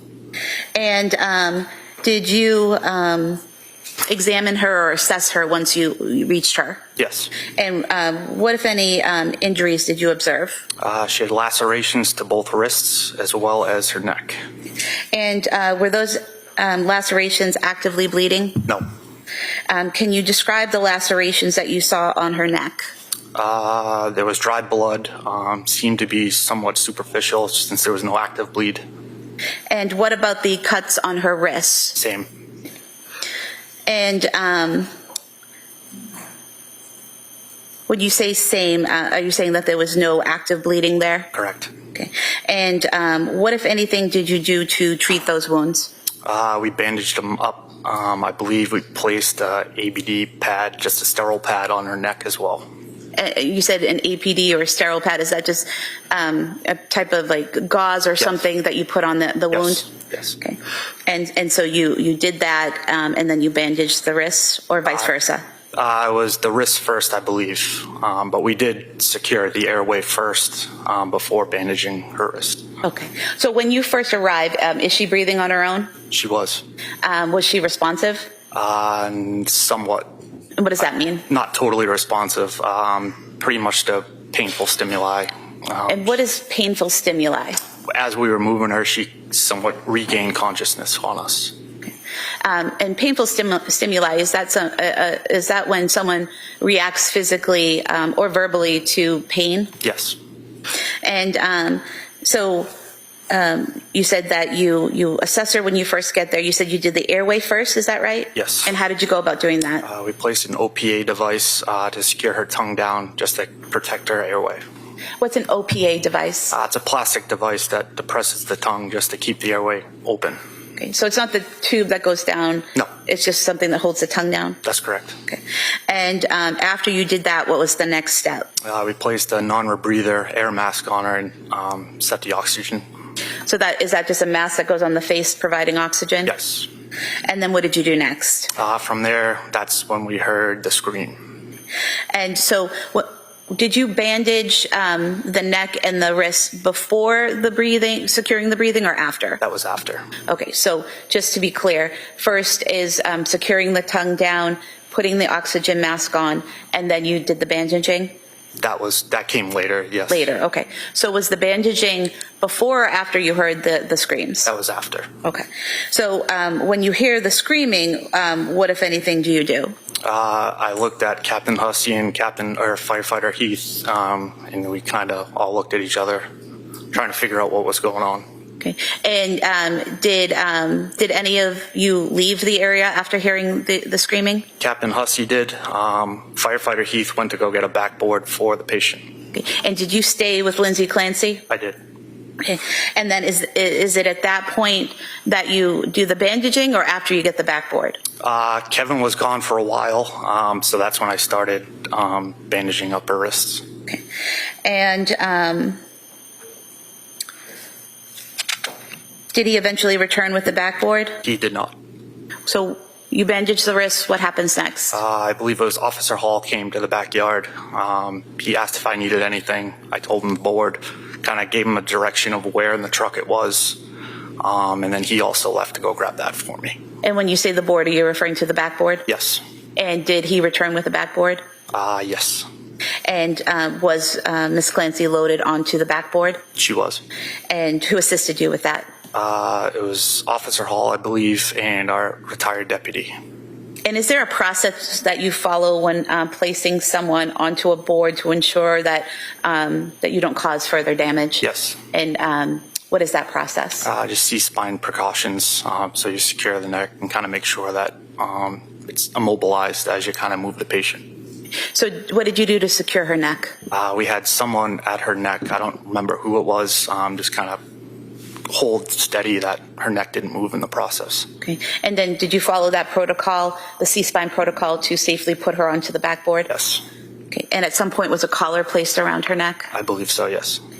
And then what happened next? I believe I got on the radio and asked our captain who was transporting first because we knew that there was multiple patients at that point. Okay. And what were you told? Pembroke was on its way in. They may have just arrived, and she was going with Pembroke. Okay. And were you part of the team that transported her from the backyard to the Pembroke ambulance? Yes. And did you help load her into the Pembroke ambulance? Yes. And did you go with them during that transport? I did not.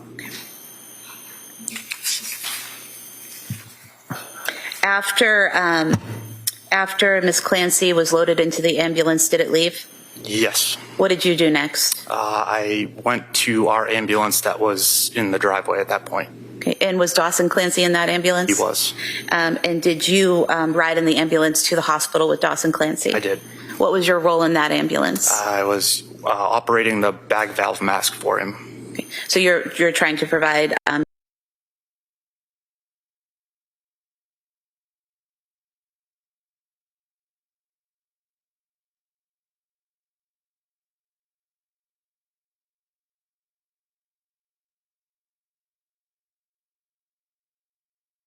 Are you an EMT, a paramedic, or Paramedic. Paramedic. Mm-hmm. And how long do you study for that? 2 years plus. Would that be full-time studying, or are you working at the same time? I was working at the same time. Do you know on that evening what the temperature was outside? It was cold. Wicked cold, wasn't it? Mid-30s. It was lower than that, wasn't it? I couldn't. It was a couple. It was really cold. Yeah. And how long was she laying in the snow and on the ground? We got the call at 6-ish or whatever time it was. We and responded. The call came because her husband came home from picking up food and found her on the ground, right? Correct. So you don't know how long she was laying in the snow on the ground, right? No. In the cold? Correct. And what's hemostasis? Do you know? What's that? What's hemostasis? What does that mean? Just a coagulation. And do you know what the effect of hypothermia? Let me ask you, what's hypothermia? It's just the body under temperature of the body. Under temperature of the body? Or your body is not at temperature that it should be. Right, because of the environment, right? Cold, right? Yes. Sometimes it can be medically induced, right? Mm-hmm. Hypothermia affects the blood flow, doesn't it? Yes. In fact, you actually have a thing called therapeutic hypothermia, right? Mm-hmm. Like if they have to restrict the blood flow to either a heart or a brain or something, that a person can be induced medically to be cold, yes. and it would restrict blood flow, right? Mm-hmm.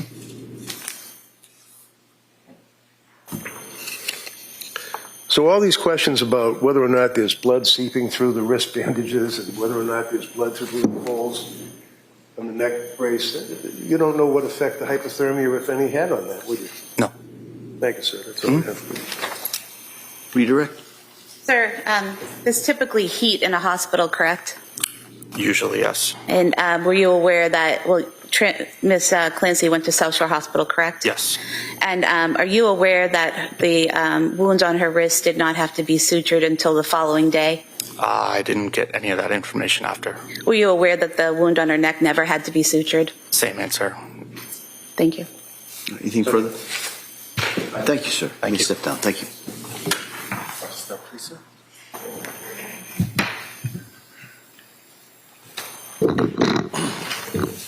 Commonwealth calls Vincent Cahill.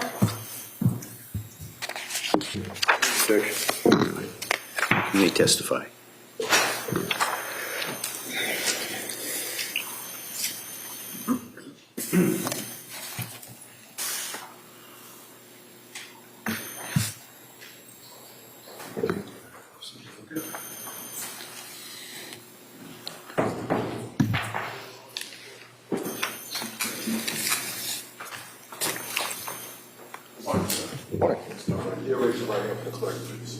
Do you solemnly swear that the testimony in your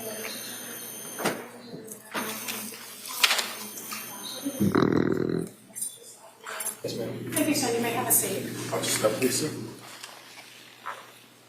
All right. Good morning, sir. Morning, all right. Sure.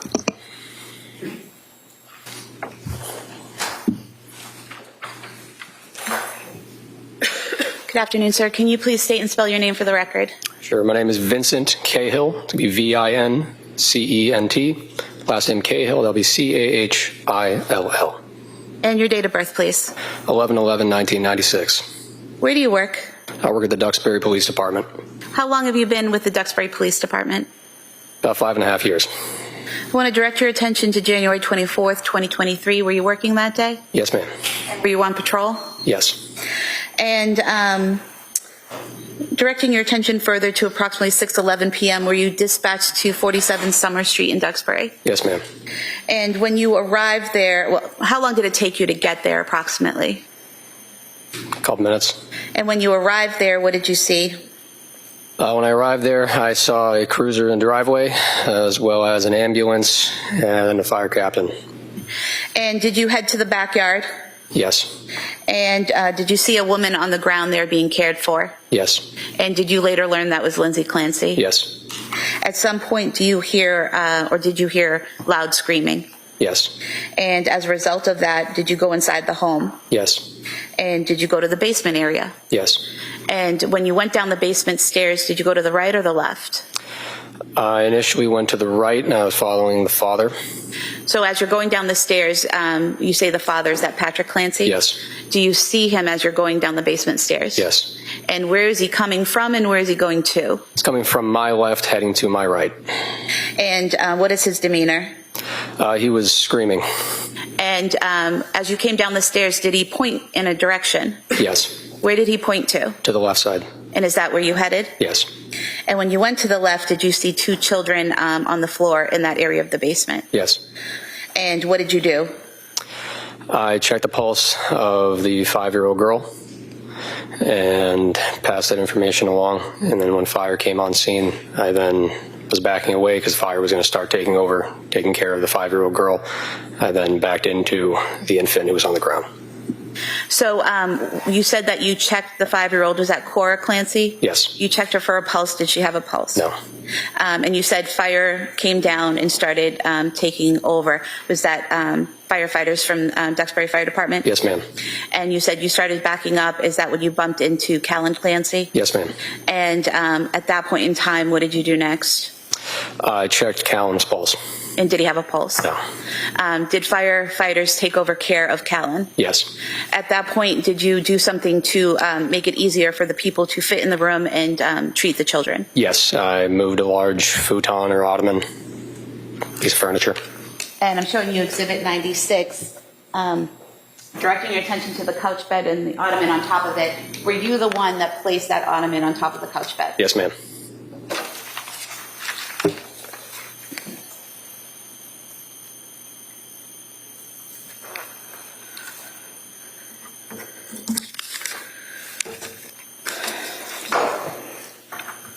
After that, were you asked to help get some equipment for the children? Yes. And did you do that? Yes. And did you bring the equipment to the basement? Yes. And after that, did you assist with getting Cora to the ambulance? I assisted with rescue breaths with Cora as well as CPR. I aided with Officer Josephine. And how were you doing the rescue breaths and the CPR? I was using a bag valve mask. Myself and Officer Josephine were timing it every couple seconds. It was 15 seconds. I was doing rescue breaths on Cora. Okay. And at some point, she's taken out of the basement into an ambulance, correct? Yes. Did you assist with that? I don't recall. And at any point, did she regain a pulse or ability to breathe while you were helping to assist her? At some point in time, were you given the task of monitoring who came into the scene and who left the scene Yes. Throughout the night? Yes. And showing you what's entitled Crime Scene Entry and Exit Log. Is this the form that you were in charge of? Just documenting every time someone came to the scene or left the scene. Yes, ma'am. If I could have this marked as the next exhibit, please. Any objection? No. All right, that may be admitted. Is it 109? I have nothing further. Thank you. Counsel? No. All right, thank you, sir. Thank you, Your Honor. Thank you. Your Honor, if we may approach side by. Sure.